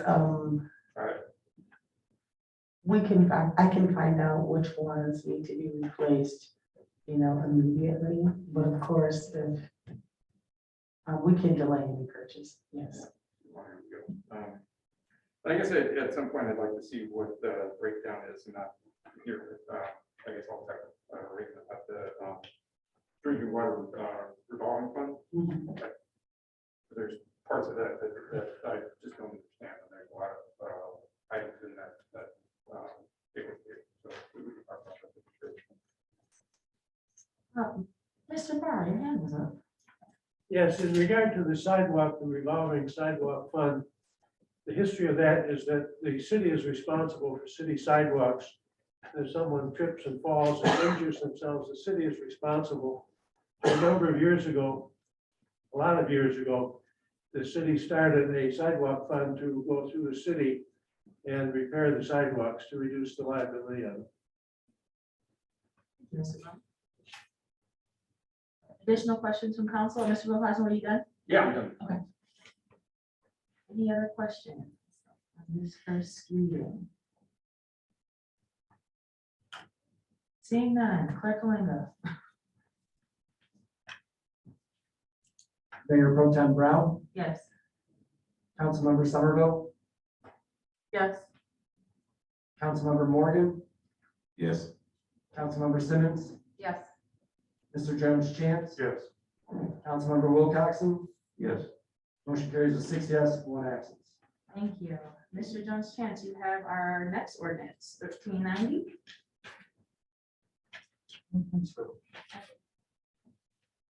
96 and 109. 90, so yeah, 95, 96, that's the resolution number. Oh, sorry.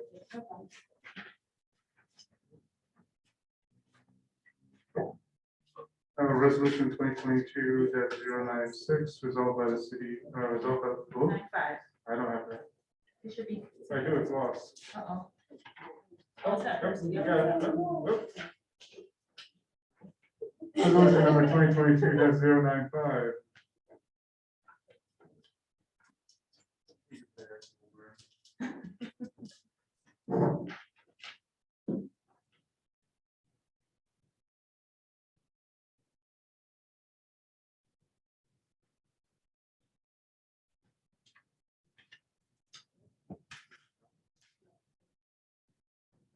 Resolution number 2022-095. Resolved by the council of the city of Ypsilanti, that an ordinance entitled an ordinance to amend budget appropriations by department and major organizational unit for the fiscal years 2021 through 2022. Approved on first reading and let the rest be read to the record. I so move. It's been moved and supported. Okay, do we have any presentation before we open the public hearing? Or is it, that was included in your original presentation? All right, so the public hearing is now open on the fiscal year 21-22 amended budget. Is there anyone in the audience who would like to address council on this, in person or on Zoom? Comments on the budget? Still on the sidewalk?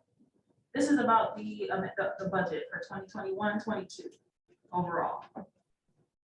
So a part of the presentation that was given by our finance director, all that information, these are, if you have questions or comments about the budget presentation specifically, fiscal year 2021-22. Hope I got this right. Okay. Right, this is this year's budget that we've already been expending money on, is about to close. I hope I got this right. Now, if the budget for now that's coming up, is there a way that we can adopt sidewalks to add to offset some of the cost? So that way it can help fix the sidewalk. So if people want to contribute to the sidewalk spaces and dedicate funding to help preserve each and individual wards or neighborhoods, that way it can help generate revenue and also help spur activity for outside people to come into the community to help adopt a neighborhood or adopt community space. So that way it would bring in more revenue to help offset some of the things that the city needs if possible. Because the reason why I asked this question is that when you go up and down highways, there are patches on the highway that say adopt different areas where they have growth of farms, garden space or flowers. But if we can like reinvent something new for the city of Dipsey and adopt sidewalks or curbs, it gets people more focused on walking space, if possible. I hope. Thank you. No, we appreciate all of the suggestions, for sure. Is there anyone else in the audience who would like to comment on this current budget? The amendments that were presented by our finance director in the audience or on Zoom?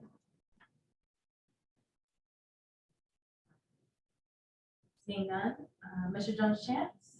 Resolution number 2022-096, resolved by the council of the city of Ypsilanti that the public hearing for an ordinance to amend budget appropriations by department and major organizational units for the fiscal years 2021 through 2022 be officially closed, and I so move. Support. It's been moved and supported. All in favor? Aye. All right. Thank you. Okay. Councilmember Somerville, I believe you have our next. Mayor Pro Tem, we still need to vote on that. Oh, I am so sorry. Okay, any discussion from council? I don't think so, but, I just had a comment. okay. I'm just forever grateful to our finance director and just those who help keep our city fiscally responsible. It's just a wonderful, that's, it's not stress-free, but it definitely gives me comfort to know that we have some of the most people full of expertise and looking out for the city. So thank you for the budget that you proposed. Right, I actually have a question for you both, for Reagan and the minister. So before we adopt this as amended, would it be appropriate for me to make a motion now to amend the, revenue sharing for bicentennial? Is that going to be expended before June 30? No, it would be Okay, expended so- the following year. No, no. Okay, this is about this current budget. Yeah. Any other questions, concerns, Well, comments? actually, I have one more question, I'm sorry. So we can't set it aside this year for the use of next year. I think it would be appropriate to do it. Yeah, next year. I mean, do you agree, Megan? Will we get for the proposals? Yes, it'll be a second reading on the 24th. But I believe if the money is expended in next fiscal year, it should be programmed for next fiscal year. It's the 70%. Okay, so then rather than trying to make two different, like $20,000, right, then just make a $40,000 amendment? Okay, thank you. Because we could end up just moving it over. Okay, thank you. Anything else, council, before we vote? All right, Clerk Kalenda. Councilmember Somerville, Yes.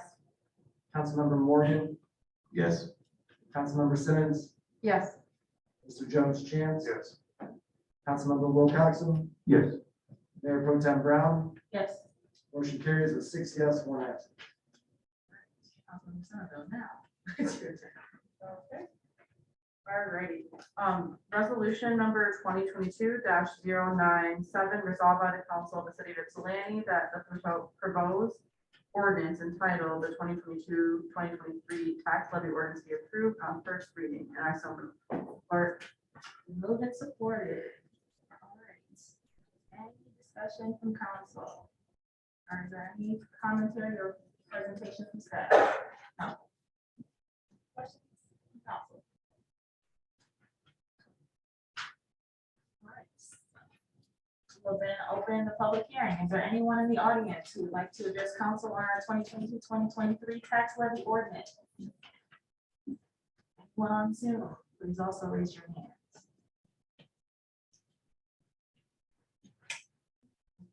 Seeing none, Councilmember Somerville? Okay, resolution number 2022-098, resolved by the council of the city of Ypsilanti that the public hearing for proposed ordinance entitled 2022-2023 tax levy ordinance be officially closed, and I so move. Support. Moved and supported. All in favor of closing the public hearing, please say aye. Aye. Okay, so if there's no questions or comments, as I previously asked, we'll move on to voting on this. Everybody ready? Yep, perfect. Clerk Kalani, can you please call the roll? Councilmember Morgan, Yes. Councilmember Simmons, Yes. Mr. Jones Chance, Yes. Councilmember Wilcoxen, Yes. Mayor Pro Tem Brown, Yes.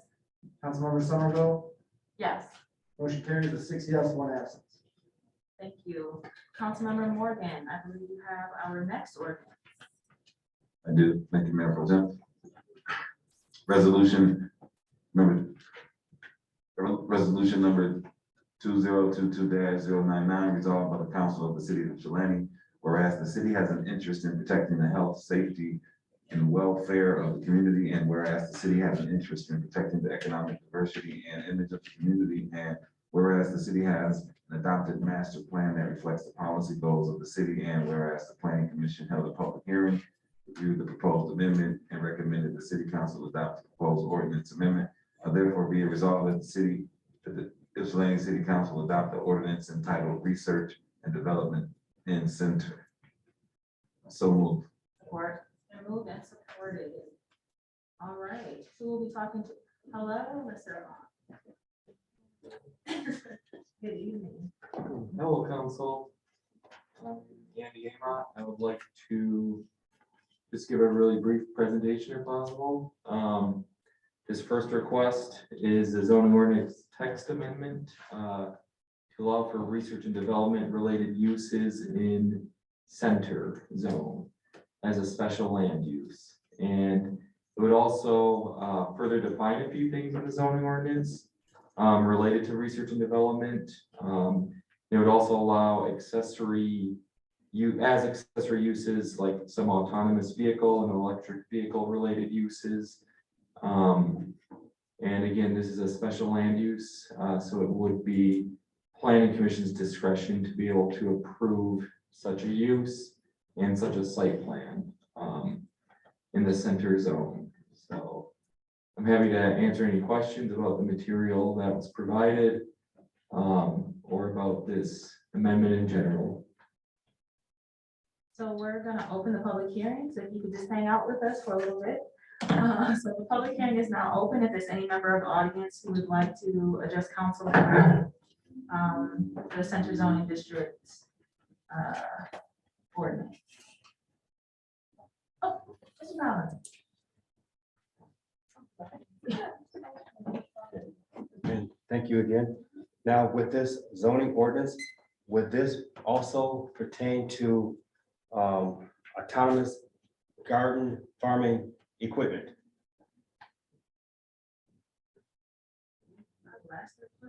Reason why I'm asking that is because one of my projects that I'm working on is autonomous gardening and farming to help assist with people with disabilities. And if this is an area that restricts agricultural equipment with autonomous or artificial intelligence, then I think that it will keep our organization to develop artificial intelligence for people in need. So that's why I asked this question. Thank you very much. Thank you. Is there anyone else in the audience who has questions or comments? Is there anyone on Zoom, quick? No one on Zoom currently has a hand raised. All right. Councilmember Morgan, can you please close the public hearing? Resolution number 2022-100, resolved by the council of the city of Ypsilanti that the public hearing to consider an ordinance titled Research and Development Center be officially closed, and I so move. Or moved and seconded, all in favor? Aye. Opposed? All right. So can you answer that first question for us, please? I'll try. So the way that we are proposing to define research and development is somewhat related to how we currently define research use. And it is a rather umbrella, industry per se. It's, in that definition, we do include, we include things like robotics, fabrication labs, makerspace labs, chemistry, biotechnology. So there's some broad industries that this covers. I don't see a reason why agriculture related research and development use could not be encompassed by this definition. I just want to let everybody know the applicant Mark Smith is in the audience. Technically, this is an application from Mark Smith. He applied. Anybody can apply to change the zoning ordinance. He is requesting this change. So. Councilmember Morgan. Why wasn't research and development allowed in the center previously?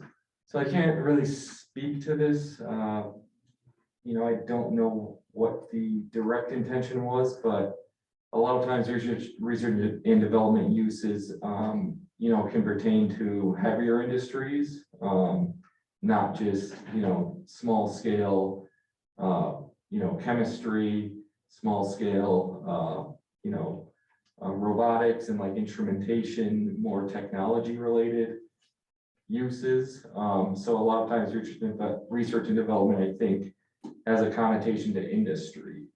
And our center district is supposed to be, you know, a very broad mix of commercial, you know, walkable, you know, people-oriented uses. And I think in this case, the request can indeed create a people-oriented use in the center district when the location is proper. So that's kind of some background there. That's also an assumption, so I apologize. That's okay. Are we talking, we're talking structures, or are we talking right to exist? Like, or are there certain industries that can rent these structures, like the Department of Defense, certain advanced, you know, what are we talking about? The right to do research and development in that space, or a structure that could allow different groups to come in and do research? So essentially, it could be either. It could be a, you know, a structure, you know, granted the special land use and site plan, but it could be, you know, a singular industry that wants to do research and development, or it could be, and I want to just introduce Mark Smith's idea, or the model that he currently uses over in just west of Ann Arbor. It's a kind of an incubator space where you're renting spaces to multiple tenants, and on a really small scale, using just a small suite or room inside the facility, he rents to businesses that come in and try to start up their startups. So similar to the back office studio. Similar, yeah, With yeah. research and development content, okay. Yep, correct. So it's an out, I don't want to say that, but it can be, it has the potential to be open to allow different entities, whatever industries into the city to do whatever business they choose based on that umbrella. Correct, and as long as it's research and development, and as long as in the one kind of disclaimer, we put on, you know, planning commission and staff put on this request is that it's a limited research and development. So there's a set of standards that it would need to follow, such as it needs to have research office, you know, people-oriented spaces inside of it. And at least 25% of the floor plan shall be dedicated to such. And that you can't have, like, you're not distributing or wholesaling or warehousing, you know, products. You can produce a product on a super small scale, but you can't have, like, you know, you're not there to be a manufacturer or a warehouser. Thank you. My last comment for the record, that research and development is a very vast concept. It is. Thank you. Thank you. Councilmember Somerville. I have a question just about the, so I'm like looking at the table that shows uses, there's one line for, sorry, one line for research, and then there's the autonomous vehicle ride share, electric mobility charging stations, secure vehicle storage. And is this just to develop those, or will the space be used for those purposes? So it could be, so technically you can do research and development pertaining to autonomous vehicles inside the research and development use umbrella. But you could also use space to, you know, if there's you know, a couple of parking spaces on site, you know, you could do dedicate a couple of these to be, you know, a small autonomous ride share like depot. Yeah, that's what I was wondering. Okay. Interesting. And this would change like this entire district. Yeah, the center district. To allow for that. Okay. Interesting. And just one more time, Mark Smith is here if he has any, or if you wish to ask the applicant any questions. Councilmember Wilcoxon, I think you were done. That same table, it shows that the research and development is a special use, and the accessory uses are subordinate to that, or they stand alone. They can't stand alone. They would need a principal use. So you could do a research and development facility and do those kinds of things. You could do a retail store and do those kind of things. You could have a professional office and do those kinds of things. They can't stand alone on a law. Throughout this, the memo and the presentation, there's it's heavily weighted towards electrical systems, and there's a wet lab definition that comes with those out of this, and it didn't seem like in scenario 2 that we're talking about that there was a definition of the wet lab. So I was wondering where that comes in, because it was in the original proposal. But then it got dropped out and it's not in scenario 2, so should that be added or? So I think part of it is that scenario 2 does employ the definition, or does present the definition of a facility where research and development and laboratory testing is conducted in industries that include, and there's a big long list, applied biology, applied chemistry, biotechnology, pharmaceuticals. So I thought, and with that umbrella, that wet labs are covered. I don't know if you wish to be a little bit more explicit and I'd like that to be explicit. Okay, you would like Because to be- that could pose a different hazard.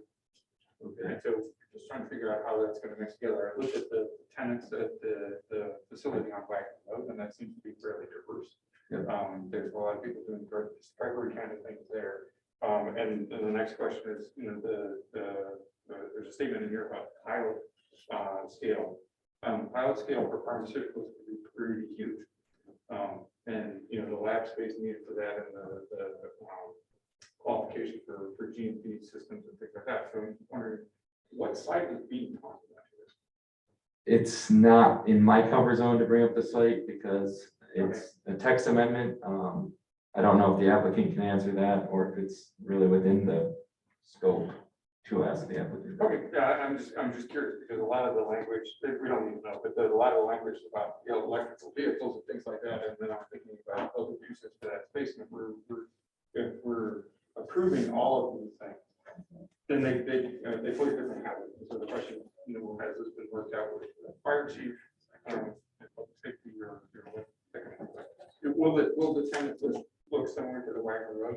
Yes. Facility? Yes, good evening, thank you for hearing the discussion. First, Mark Smith, 600 South Wagner, Mike. The answer to your question is most of the work is done benchtop or in a cumulative at pilot scale, being in the grams or micrograms size. For a lot of small particle, RNA, DNA manufacturing, drug discovery, recombining different samples. So you're talking very small amounts. Okay, so this wouldn't be like a pilot for GMP, which would be larger reactors. No, yeah, that's right. So the facilities we're considering would not accommodate that type of equipment. Okay, so basically, if you know it. Yeah, so or wet chemistry, if you would for safety, biological safety hood, that sort of.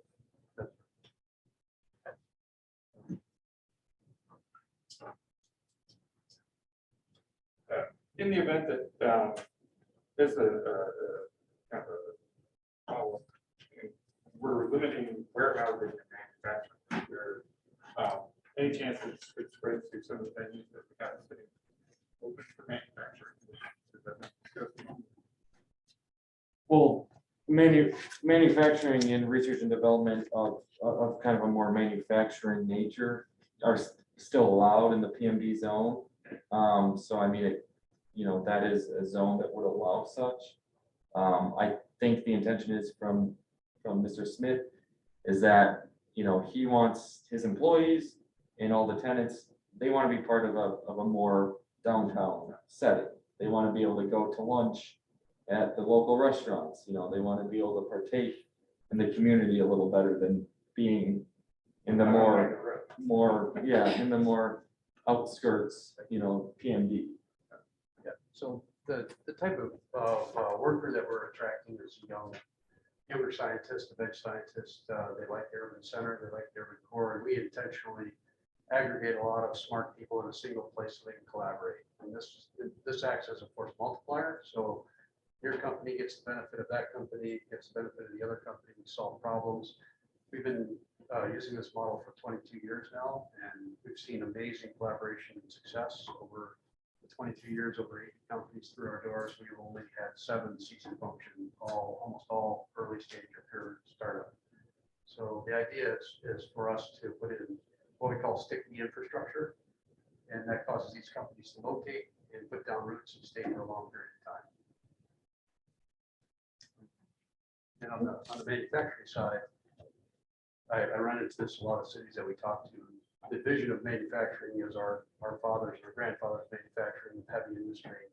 And today we manufacture cells or combine RNA and DNA, or we have a company that 3D prints ligaments and cartilage derived from stem cells. So we create a lot of high value in a very, very small space. Clerk, you have your hand up? I was just, the mayor had her hand raised, so. Oh, yep, I did see that. Is it okay if we take some other questions and come on back to you? So Mayor, you can go ahead, and then Mr. Jones, I think I saw your hand. Okay. Mayor, you have a question? Oh, I did. I lowered my hand. I think he was answering some of it. My question was, why were they wanting, particularly in the center zoning district? And I think that was some of what he was answering. It's very hard to hear and understand being on this side.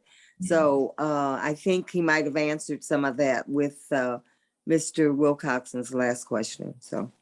And can everyone just make sure you're speaking into the mic so that our audience on Zoom can hear us and the recording can hear us too. Thank you. Mr. Jones-Chance? Yeah, I think I like where this is going in general. I think it opens up a lot of our downtown to some uses that we wouldn't have otherwise. It gives more options for people to purchase buildings and for us to have doing different types of tenants and more office uses than we currently have. So I think it's all good, especially given our budget situation, to have some turnover in some of these buildings. My concerns, I think, came up when Mr. Wilcoxon was speaking and asking his questions around, I think maybe we could do with some guardrails here other than the planning commission's discretion, not that, we don't know what a future planning commission is going to do or what the makeup's going to be. So I think maybe putting a few things in here would be good. Although in general, I think this is very good. Councilmember Somerville?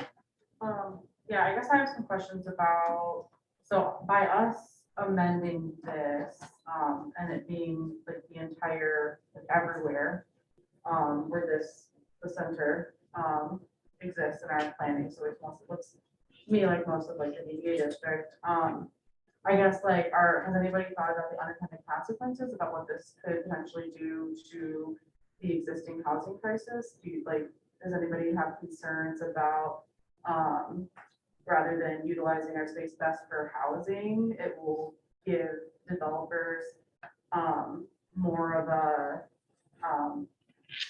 I guess, an interest in actually bringing office space here for maybe short term, and then I don't know, I guess I'm just thinking about some unintended consequences if this is across the board. We have such a limited space in the city. Mr. Myers wants to. Yeah, I'm gonna speak up and say manage microphone. So we have thought about that.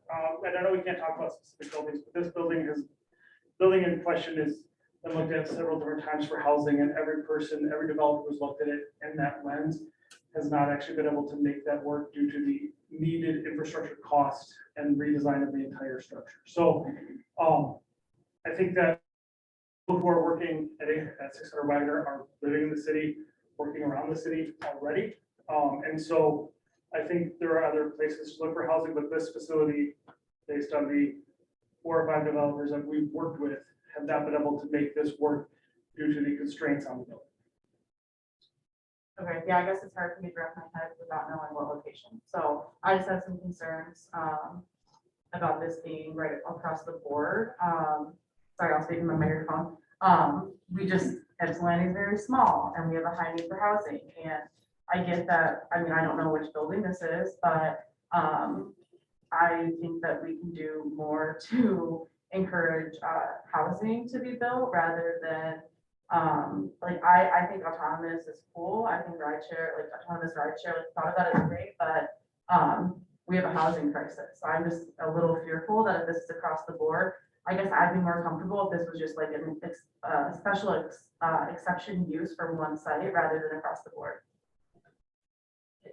Is there a reason why that's not what was put forward?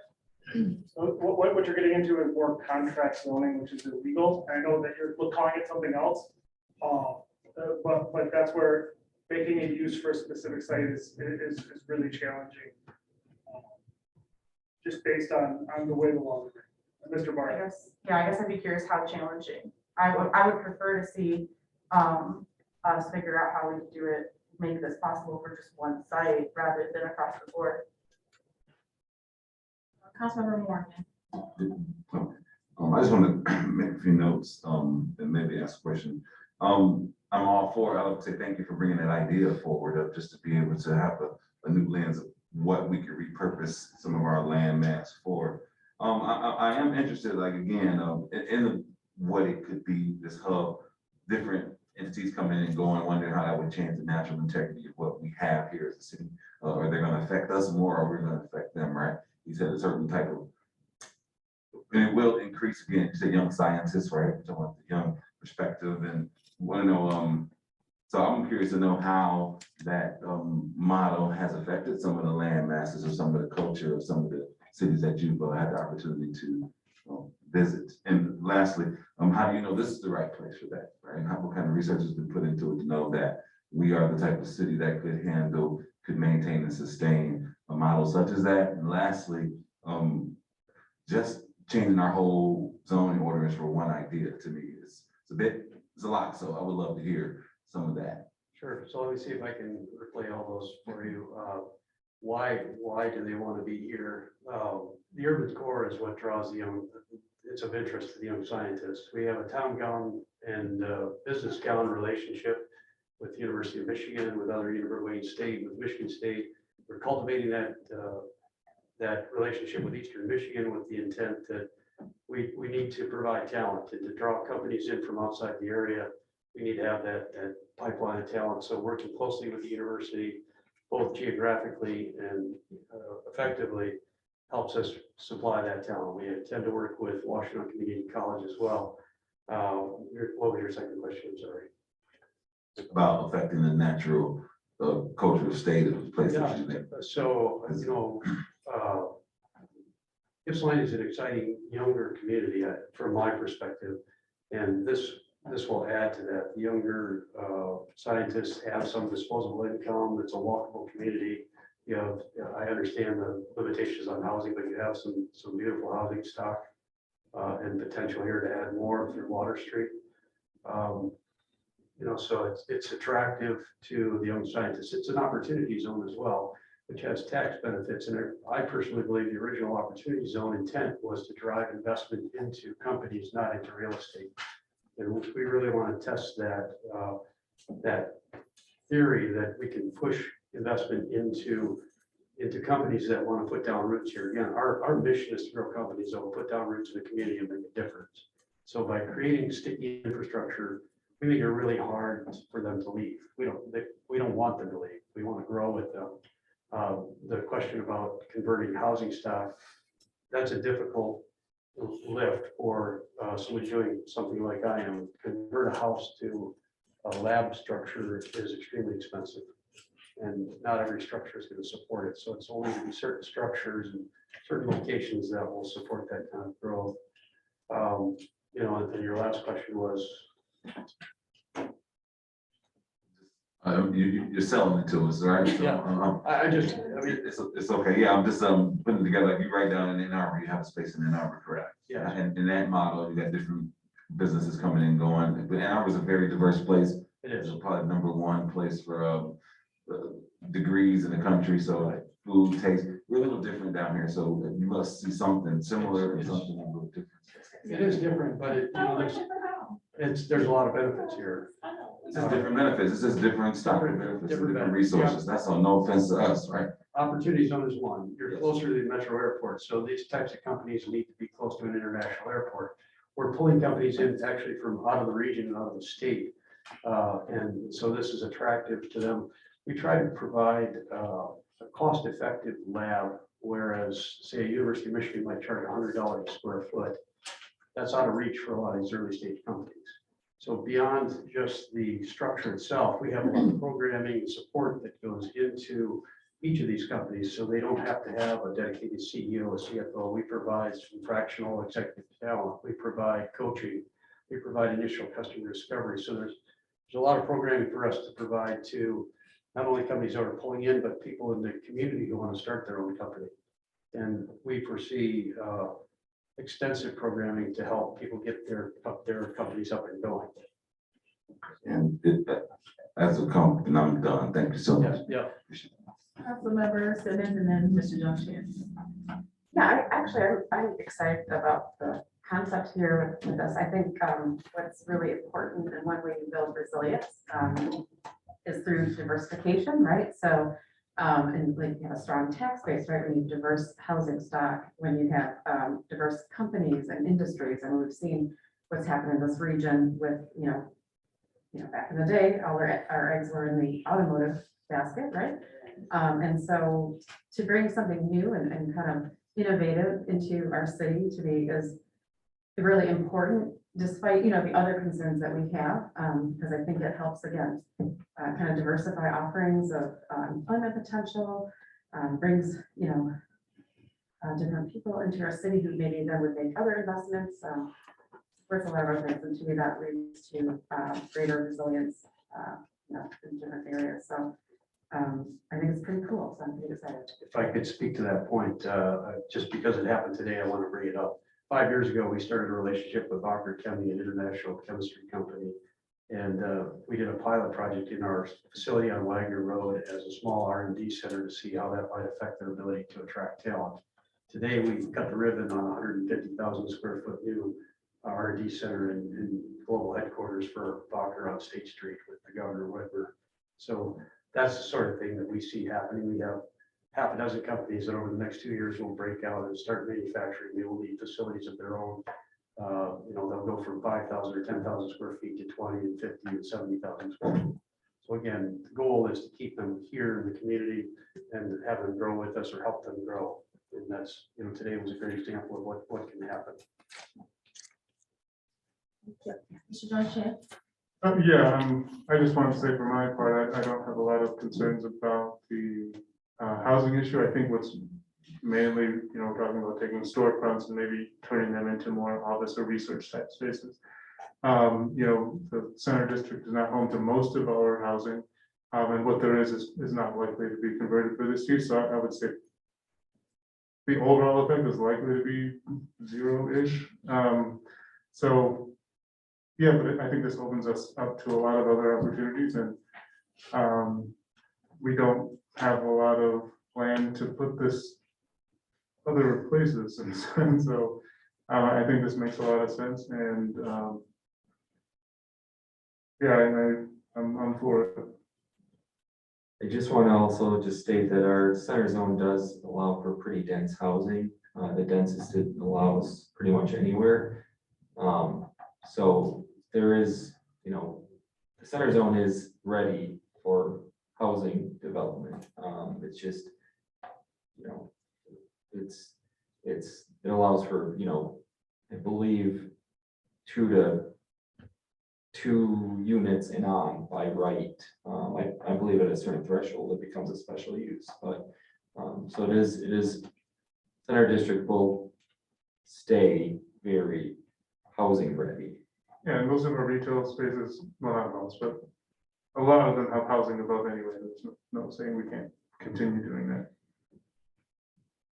Councilmember Somerville.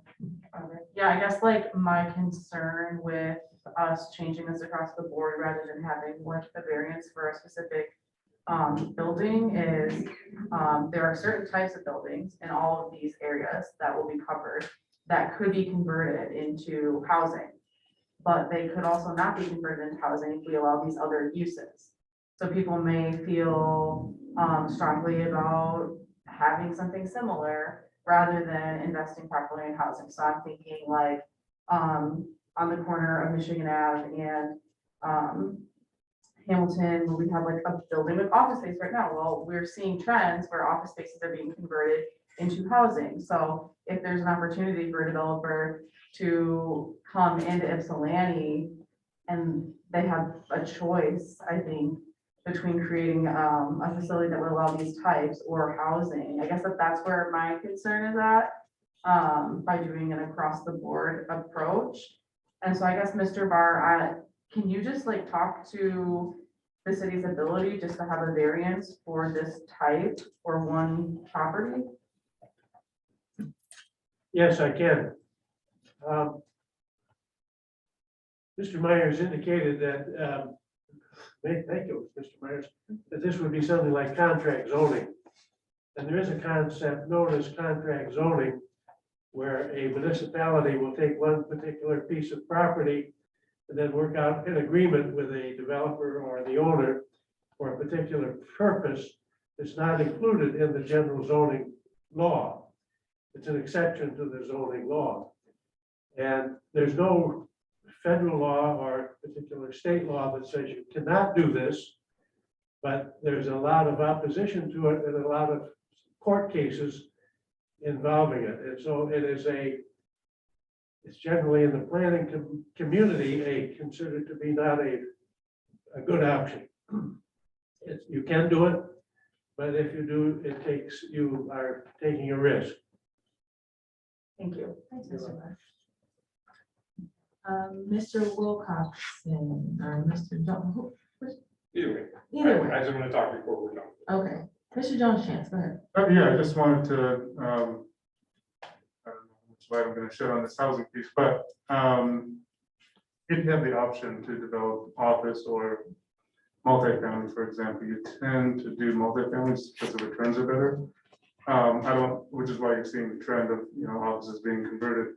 I don't think adding this particular use as an office or retail type use, for an office or retail type space is going to tip the pendulum for anyone looking to develop a new building. And so I'm not concerned about that in the least. And I'm definitely all for additional affordable housing. I just don't see that this would be a barrier in any way. Thank you. Mr. Wilcoxon?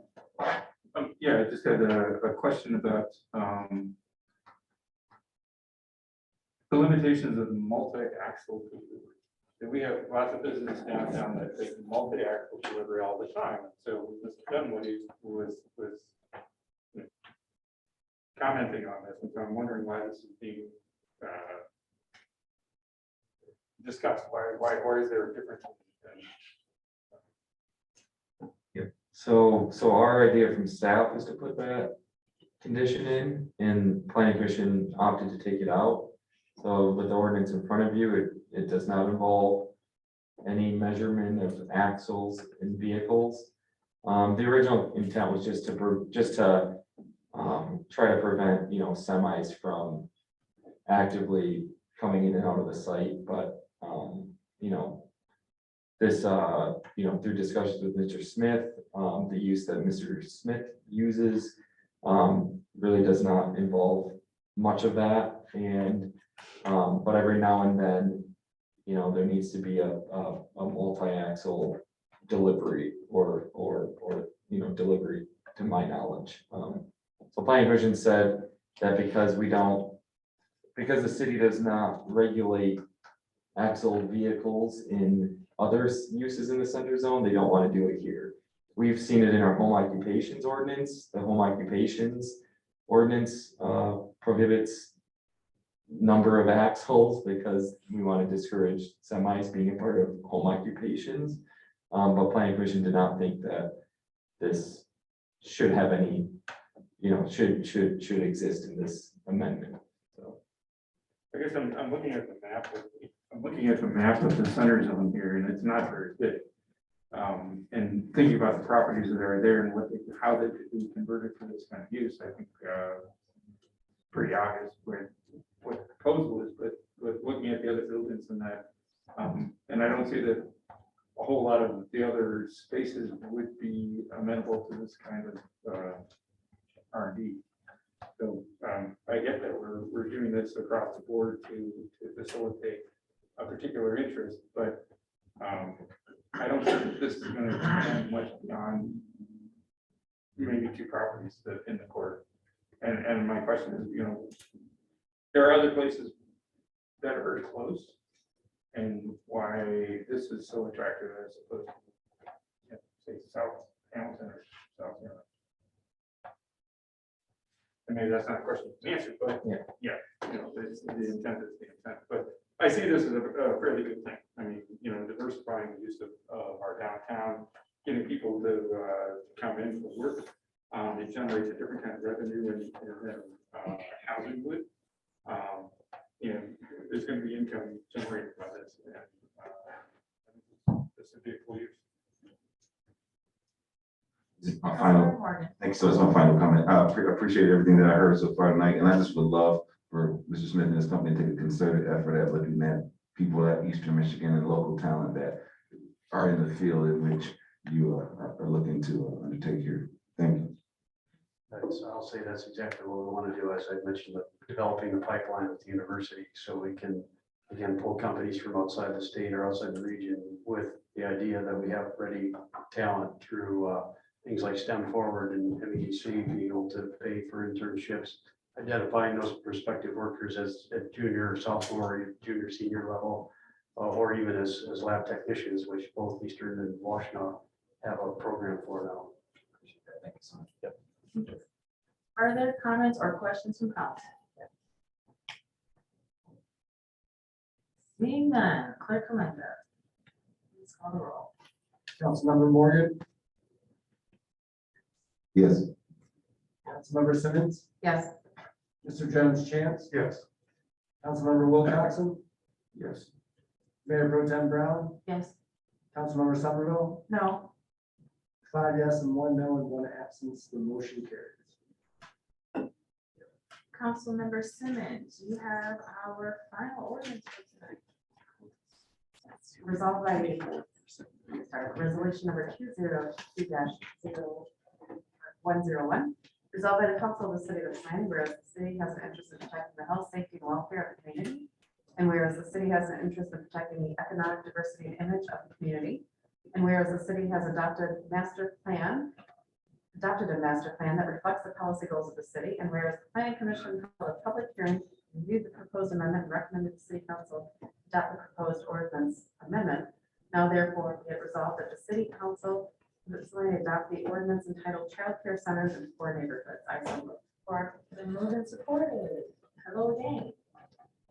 Hi, council again. So this is, obviously a text amendment. It's pretty straightforward. It allows for daycare centers, or would allow for daycare centers in the core neighborhoods districts. That's CN, CN Mid, and CNSF as special uses. So upon review and approval of the use and site plan by planning commission. The one thing I want to just specify here is that daycare, family, and group homes are allowed in these districts as permitted uses and special land uses respectively.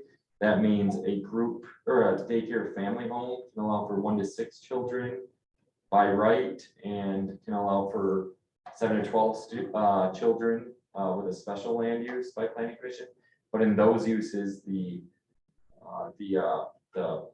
daycare caretaker, the person delivering the care needs to live on the premises. It needs to be their principal home. So the difference here is that you could do a similar sized facility or even a little bigger, obviously depending on land, because there's code requirements in the building code. But you could do that and have the caretaker would not live on the premises. So that's the biggest difference here in what this use would involve.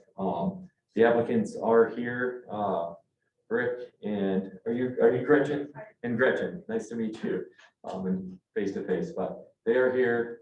They are proposing the amendment, and it's an amendment that staff and planning commission supported.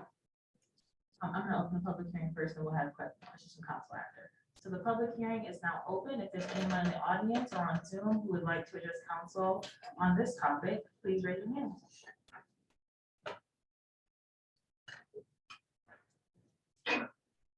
All right. Seeing none, Councilmember Simmons. Resolution number 2022-0102. Resolved by the council of the city of Ypsilanti that the public hearing to consider an ordinance titled Child Care Centers and Poor Neighborhoods to be officially closed. I so move. Or moved and supported, all in favor of closing the public hearing? Aye. All right, Mr. Jones Chance. Yeah, I think this is a no-brainer. It's do it, so I'm roll. I have a question. Councilmember Morgan. I'm curious, I'm curious why, daycare centers were not allowed in the core neighborhood. You know, again, an assumption is I wasn't here in 2015, but I think it's just, there is a more commercial aspect, not commercial, but more business aspect to this. You know, it can operate kind of out of a more business building rather than a home.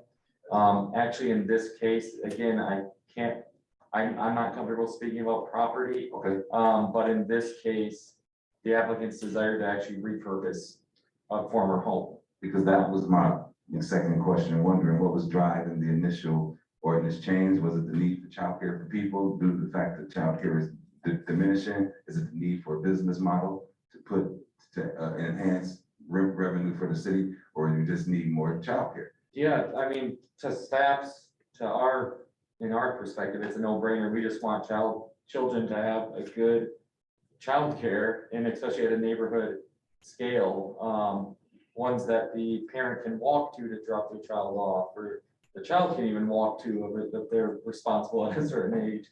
You know, just to be able to give childcare at a more neighborhood scale. You said with this ordinance, they have to say that's the primary home, the person who's opening, or they don't. Ideally, it would be, so in most cases, it would be out of a home because the core neighborhood districts are very residential. Okay.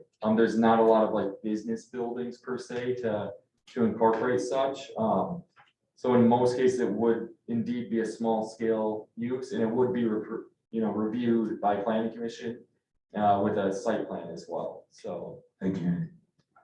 Additional comments or questions from council? Councilmember Wilcoxon? Just a couple comments. I mean, this is coming from high school. And Gretchen, we met years ago, and you did consults on the daycare that I was trying to run. She's got a really good business model and is pretty successful at it. And the combination of Gretchen and high school, I think is pretty good. There are no additional comments? Clerk Kalanga, please call the roll. Councilmember Sims, Yes. Mr. Jones Chance, Yes. Councilmember Wilcoxon, Yes. Mayor Pro Tem Brown, Yes. Councilmember Somerville, Yes. Councilmember Morgan, Yes. 6 yes and 1 absence, the motion carried. Thank you. Councilmember Simmons, you have our consent agenda. Resolution number 2022-104. Resolved by the Council of the City of Ypsilanti that the following items be approved. Resolution number 2022-105, approving the minutes of April 15th, 2022. Resolution number 2022-106, approving a contract with WCA to provide assessing services. And resolution number 2022-107, approving extension with Washington County to provide dispatch services. I so move. Or Been moved and supported. Clerk Kalanga, will you please call the roll? Mr. Jones Chance, Yes. Councilmember Wilcoxon, Yes. Mayor Pro Tem Brown, Yes. Councilmember Somerville, Yes. Councilmember Morgan, yes. Councilmember Simmons, Yes. motion carries with 6 yes, 1 absence. Thank you. You can't, so we take a break for 5 minutes. Yeah, all right. The meeting will adjourn for 5 minutes.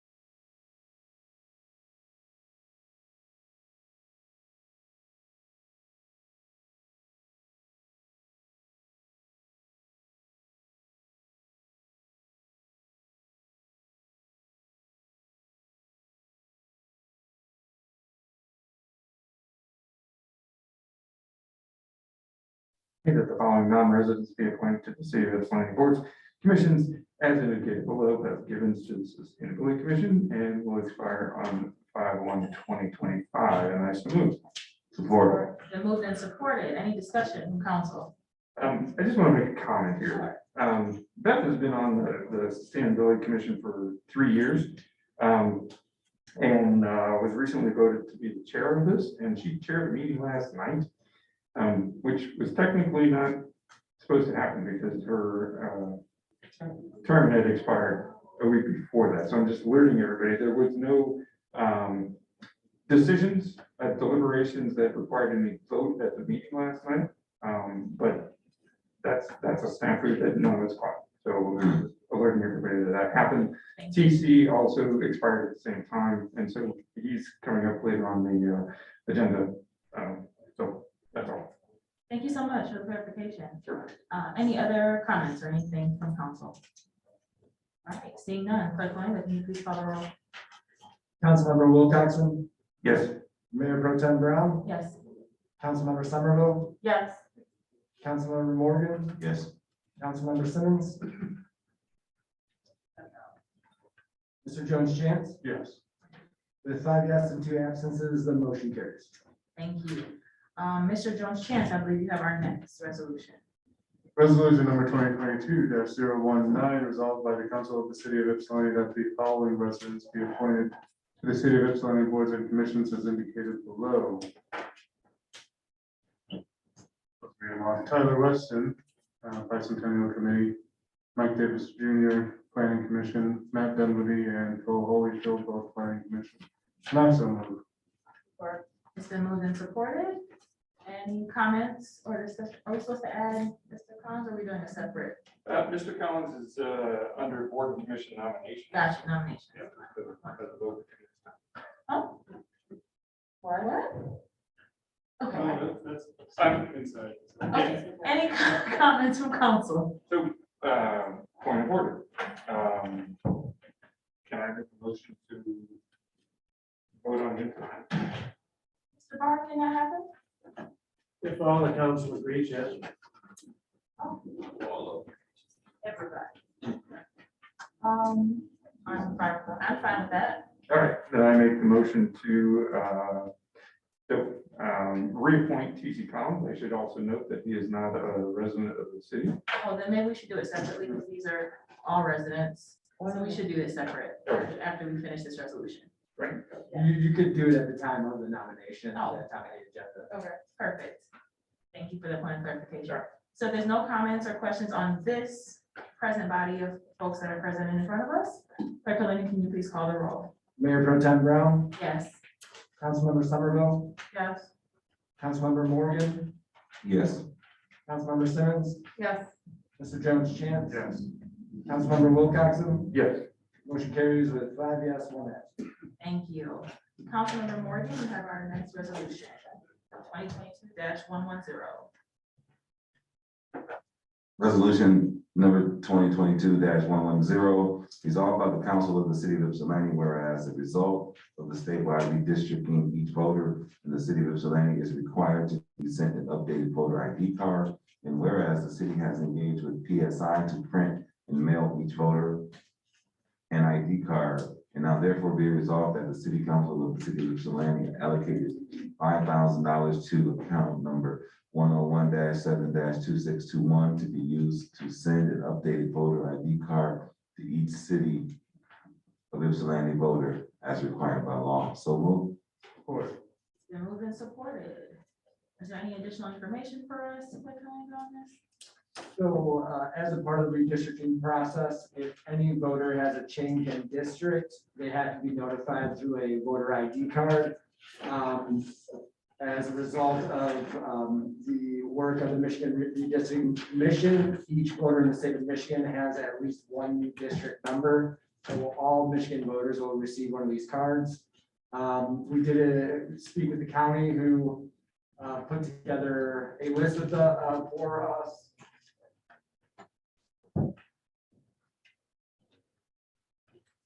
So we have roughly over 17,000 registered voters.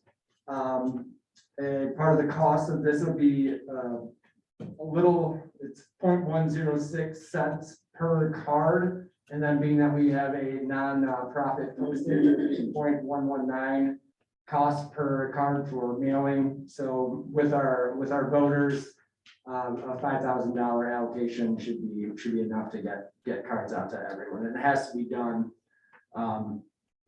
Basically, the information from our redistricting will be uploaded by tomorrow, and then I forward that to the printing company so we can meet that statutory requirement. Thank you so much for the information. Any questions or comments from council? Pretty straightforward. All right, Dr. Linda, can you please call the roll? Councilmember Somerville, Yes. Mayor Pro Tem Brown, Yes. Councilmember Morgan, Yes. Councilmember Simmons, Yes. Mr. Jones Chance, Yes. Councilmember Wilcoxen. Yes. With 6 yes and 1 absence, the motion carries. Councilmember Somerville, you have our next resolution. Resolution number 2022-111, resolved by the Council of the City of Ypsilanti, whereas reproductive freedom is vital to health, economic security, and the ability to participate equally in society, and whereas comprehensive reproductive health care, including safe abortion, is a vital component of overall health, and whereas, like other medical procedures, the safety of abortion is furthered by evidence-based practices developed and supported by medical professionals, and whereas any regulation of medical care should be grounded in scientific evidence and improve health outcomes, and whereas 1 in 3 people will need an abortion in their lifetime, as such, safe, legal, and accessible abortion is an essential component of comprehensive reproductive health care. And whereas everyone should have access to comprehensive health care in Ypsilanti, Washtenaw County, and the state of Michigan, the right to access safe, legal abortion is a right in the name only for many citizens. State-imposed restrictions keep abortion out of reach for many who have been systematically and historically marginalized, such as Black and Brown communities and those with low incomes.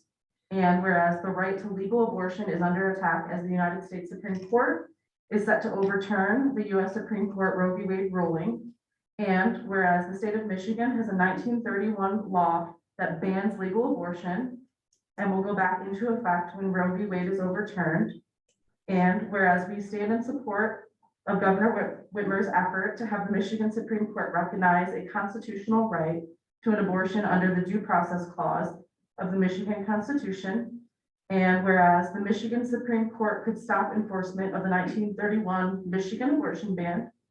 And whereas the City Council of the City of Ypsilanti supports the Washtenaw County Prosecutor's commitment to not prosecute any patient or provider for abortion in Washtenaw County, be it resolved that the City Council of the City of Ypsilanti affirms that all people should have access to reproductive health care services without fear of violence, intimidation, or harassment. Be it further resolved that the City Council of the City of Ypsilanti affirm the right to an abortion in the state of Michigan. And I so move. Moved Support. and supported. Any comments or questions from council? Councilmember Somerville. Yeah, I'll just add that Councilmember or Mayor Pro Tem Brown and I brought this forward to show support and solidarity with what is coming to Michigan. And I hope that others in council will support it. And I would just add that, again,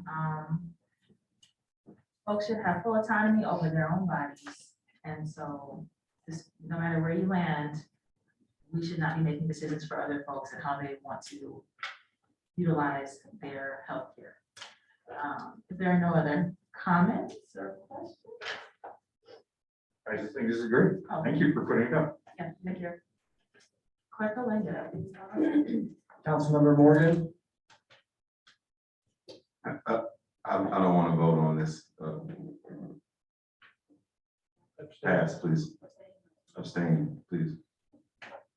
Councilmember Simmons, Yes. Mr. Jones Chance, Yes. Councilmember Wilcoxen, Yes. Mayor Pro Tem Brown, Yes. Councilmember Somerville. Yes. Motion carries with 5 yes, 1 abstention, and 1 absence. Thank you. All right, now we're moving on to board and commission nominations. So we have the bicentennial committee, Stefan Zumko. Is that, am I saying that correct? Yeah. And then for sustainability commission, it's a reappointment to Cunha Collins. TC Collins, here we go. So, I would like to make the motion to nominate TC and vote on that tonight. Support. all right, that's been moved and supported to reappoint Mr. TC Collins. Any conversation? I think we've had much. Dr. Langford, please call the roll. Councilmember Morgan, Yes. Councilmember Simmons, Yes. Mr. Jones Chance, Yes. Councilmember Wilcoxen, Yes. Mayor Pro Tem Brown, Yes. Councilmember Somerville. Yes. Motion carries with 6 yes, 1 absence. Thank you. I just want to point out there was a late addition that will come up for both at the next meeting, Elizabeth Braswell. You guys all have their, have her information on. Oh, thank you so much. All right, where are we here? Okay, so I'm gonna move on, board and commission communications, or just go to liaison reports, and then folks can give their communications as you go through those. So, police advisory commission. Thank you, Mayor Pro Tem. We had a meeting Thursday and the police chief gave his normal statistics. And we were talking mainly about these two different pieces of equipment. I'm sure that's going to come before council, the license plate reader. And the chief was talking about what they can and cannot do, where they may be located in the shop locators, that new technology that could allow law enforcement to find where shots are located up to 25 yards. So these are some very probably expensive pieces of equipment that will help on some level, but definitely would need to be brought before council. Besides that, I just basically want to give a few thank yous, and that's probably to, not probably, but to the staff for bringing us the budget, and for city manager for leadership, and just for you guys in council for us continuing business. And that concludes my response. Thank you. Thank you. Human Relations Commission, that's me. So what I would like to add is that our most recent meeting was canceled because we did not have quorum. And so I am actively seeking out individuals who would like to serve on the HRC. Some of our resignations have been due to unforeseen circumstances or folks that have to move. And so we are in need of some active folks who want to be engaged in this work. And so if you all know of anyone, I know I've been talking to a few folks who are leaning toward maybe applying, but let's try to cultivate folks for, all of our commissions that have vacancies, but in particular, our Human Relations Commission is a very important space and body, and I would love to make sure that we have folks there so that the meetings can proceed and work can continue to be done. Arts Commission. All right, I did not attend the last meeting, but I just want to highlight that the Embracing Our Differences launch is happening this weekend. So it starts on Saturday, and they're going to begin at Gallup Park in Ann Arbor and then make their way to Ypsilanti to Riverside Park and Park Ridge Park. So if you're on Ypsilanti this weekend, you might see folks traveling to see the artwork, and I would encourage everybody to see the artwork. Thank you. Parks and Rec.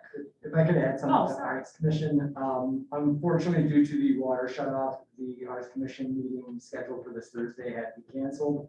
And they're actively looking for a rescheduled date. Thank you for the update. Parks and Recreation. They have not met yet. We will be meeting next week. The Sustainability Commission met last night, and as I said, there was a transition of the chair. There was discussion about the general goals of the commission. There have been goals set out, and I've been working towards those things, but perhaps having a general discussion going forward in terms of what that role is.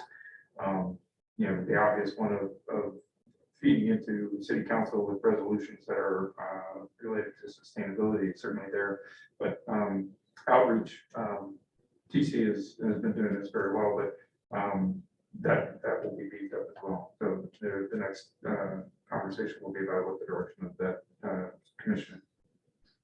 Thank you. HDC. I wasn't at the last meeting, and they're having a meeting today, so obviously that I'm here. But anyway, it looks like they've been pretty busy just redoing their agendas, and but yeah, nothing. Thank you. Planning Commission. I unfortunately missed the last meeting. However, I managed to get myself somewhat brief. It was a long and lively meeting, and we covered some of it today, and the ordinance requests and the zoning changes. So I think our next council meeting will be addressing one of the new developments, and that's kind of a wrap for planning. And CDA did not meet. Thank you. Okay, liaison reports, SEMCOG.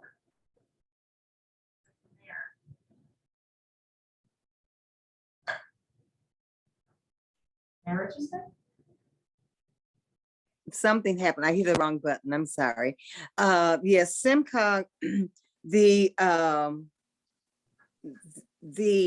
General Assembly will be coming up on the 20, I believe it's the 26th of May. It's the last Thursday in May. They start, meetings start on Thursday as opposed to Friday. So that will be coming up. And all are welcome at the General Assembly. So that's all I have right now. Thank you. Watts? So unfortunately, the last meeting I was really sick, so I was unable to attend, but there's a meeting coming up and I think it's actually next week. Thank you. Urban County?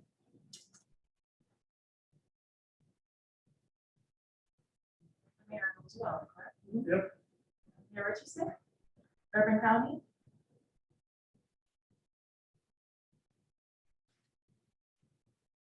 Come back. The DDA? EDA meeting next week. Thank you. Friends of Reservoir Pool?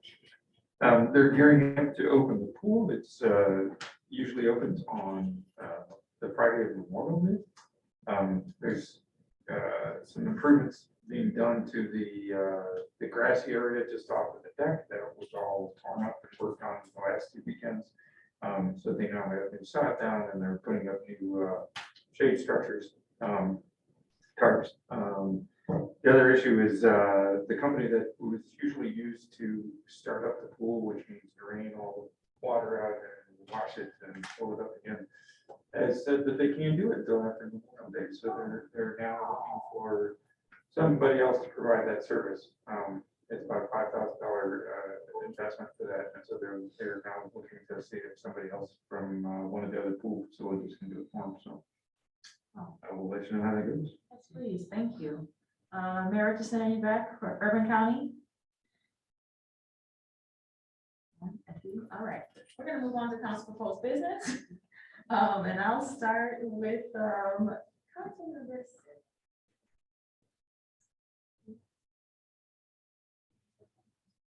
Okay, we'll come back. All right, Councilmember Morgan. No problem. Thank you so much. I have no council business. All right, thank you. Councilmember Wilcoxon. I just want to give a thank you to Ron Akers. I've been talking with him about a constituent who lost his wedding ring after 42 years down the drain. And there was some confusion about what drain it was, and Ron has been answering questions very, very well. And unfortunately, there's not a whole lot we can do for this person, but Ron's been great about giving responses. So Thank you. Mr. Jones-Chance. Yeah, over the weekend, the Supreme Felons hosted a cleanup at Park Ridge Park. And to those of you who couldn't make it, it was very nice. The park's looking really good. And the music was nice. Yeah. Councilmember Silverbill. Yeah, I don't have much to say other than speeding's really bad. I've been watching a lot of cars on my ward on River Street when I'm walking, probably going like 60 miles per hour. I feel like it's every year that we do this and we don't really have many solutions. But I will say that the motorcycle speeding through like my ward is really bad and I'm getting a lot of complaints again. I know bike night is going to start soon and it hasn't already, which would be tonight. So I guess I just want to uplift the fact that we've got a lot of unsafe situations happening for pedestrians across the city. And I mean, actually, I saw a pretty bad case of speeding in Ward 1 last night, where it was clear that a car was definitely going like 60 miles per hour in a 25. So I don't know what the solution is, but it's scary. Thank you. Councilmember Stan? All right. I actually also would like to thank Mr. Akers. I asked him about some signage for, regarding our noise ordinance, based on some complaints we had in Rec Park, from Normal Park residents, and so he's looked into it. He's getting some signage put out there, and actually also in the rubber pool parking lot.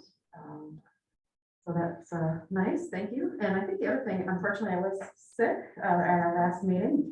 And so I know we kind of talked about the evaluations, but I just thought maybe I'd just bring it up now. I mean, I can update the dates on the web and I guess have maybe Andrew, you can help me send them out to everybody. And then, I wasn't sure exactly all that was agreed upon, but dates, okay, yeah, so. Same form, same process. Right. Yeah, and so I don't know if we want to set those dates of like a reasonable turnaround time for getting those back and kind of, getting that information together, but I'm open to that. And that's not perfect to talk about now during business, so we can. Okay. What do you all think? I mean, I just update a couple days. Yesterday. Okay, yeah, so. What's a reasonable turnaround time, I guess? 2 weeks or? You want to be doing this on the 24th or doing this? It seems like it's going to be a long. Maybe, I mean, in June, I think we would get them back like within 2 weeks, and then the next meeting after that should be able to, put it together like before, is that, which I guess that would be the. I would maybe suggest that we, give 2 to 3 weeks to complete and tabulate, and then after the budget is finalized, we bring those back so that we make sure we have like adequate time and that we're not, trying to rush through this. The dates in June are June 7th and June 21st for council meetings. So you could do the city manager on the 7th and be on the 21st if you like. Okay. And the final reading for the budget is on Second reading for the budget is the 24th. 24th. Okay, perfect. Okay, so Andrew, I guess, it's easier if I just send them to you. If you send them to me, I can forward them out. Okay, I'll get just the dates updated, because I think the draft was from 2019. And then you can send out, I guess, let's see if we get them back. Okay, I guess that would be, let's say the 25th or, I think a nice reminder. At council meeting. Then we'll confirm the June dates that are good, and then I can get it back to folks, let's say, by June 3rd, so copies back for use. Okay, good. Does that sound reasonable to everybody? And then I guess Andrew or city manager, you would also complete yours and get it back to them too. So that's good for you guys. Okay, perfect. All right, thank you. Thanks, everyone. All right. And for me, I just wanted to echo Mr. Jones' chance. The park cleanup was really exciting and really great. The park was beautiful. The flowers that were planted, it was fun to hang out with the kids, listen to the music. It was just a good time on Saturday. And the weather was perfect for that cleanup. So thank you to the supervisors again for hosting that park cleanup in Park Ridge. And then I'm just gonna say it again, we need some HRC members, please, please get us some HRC members. And thank you to staff for, the budget presentation and just doing all that work. I mean, those numbers, all the things that you guys have to look at, it's a lot. So thank you for the presentation. Communication from the mayor. Mayor, do you have communications for us? Yes, first of all, I want to correct the date on the General Assembly. I said May 26th and it's actually June 23rd. I am sorry about that. I was looking at the wrong date on the calendar. Just want to remind everyone that on Saturday, Embracing Our Differences will be set up in Riverside Park at 3 o'clock. And I sent a message to Ms. Margolis asking about the time for Park Ridge, because there is to be also a display at Park Ridge, and I haven't heard back from her at what time that will start on Saturday. But 3 o'clock at Riverside Park will be the setup in Riverside Park, and hopefully some council members can be there to see it. So that's pretty much all I have right now. I was waiting on a communication from the county, but it did not come. So, thank you. Thank you. City manager.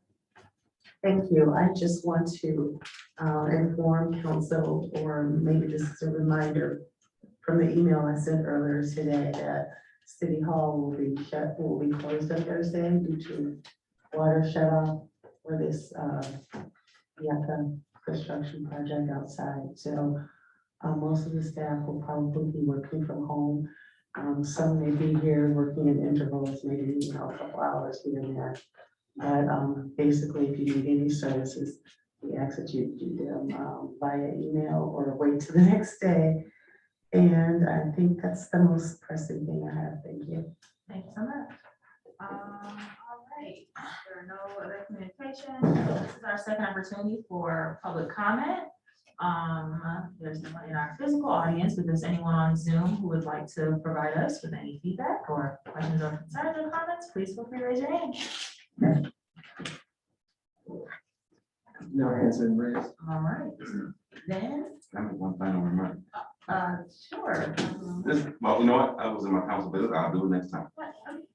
It's not that important. I just, Sure. because I have this adjournment. All right, well then, take it away, please. It's good. I'd like to make one comment. If you have any budget amendments and you know right off what they are, we ask that you email them to myself and Reagan, and we can put together some scenarios, options of the things that we receive. And I think we can get out front of our conversation on the next meeting. Thank you. Thank you for that, absolutely. Councilman Morgan. Resolution number 2022-112, resolved by the Council of the City of Ypsilanti, that the city council meeting be adjourned on call by the mayor or 3 members of council, and so move. All right, so move this court, all in favor? Aye. All right, awesome. You're the best adjournment reader ever.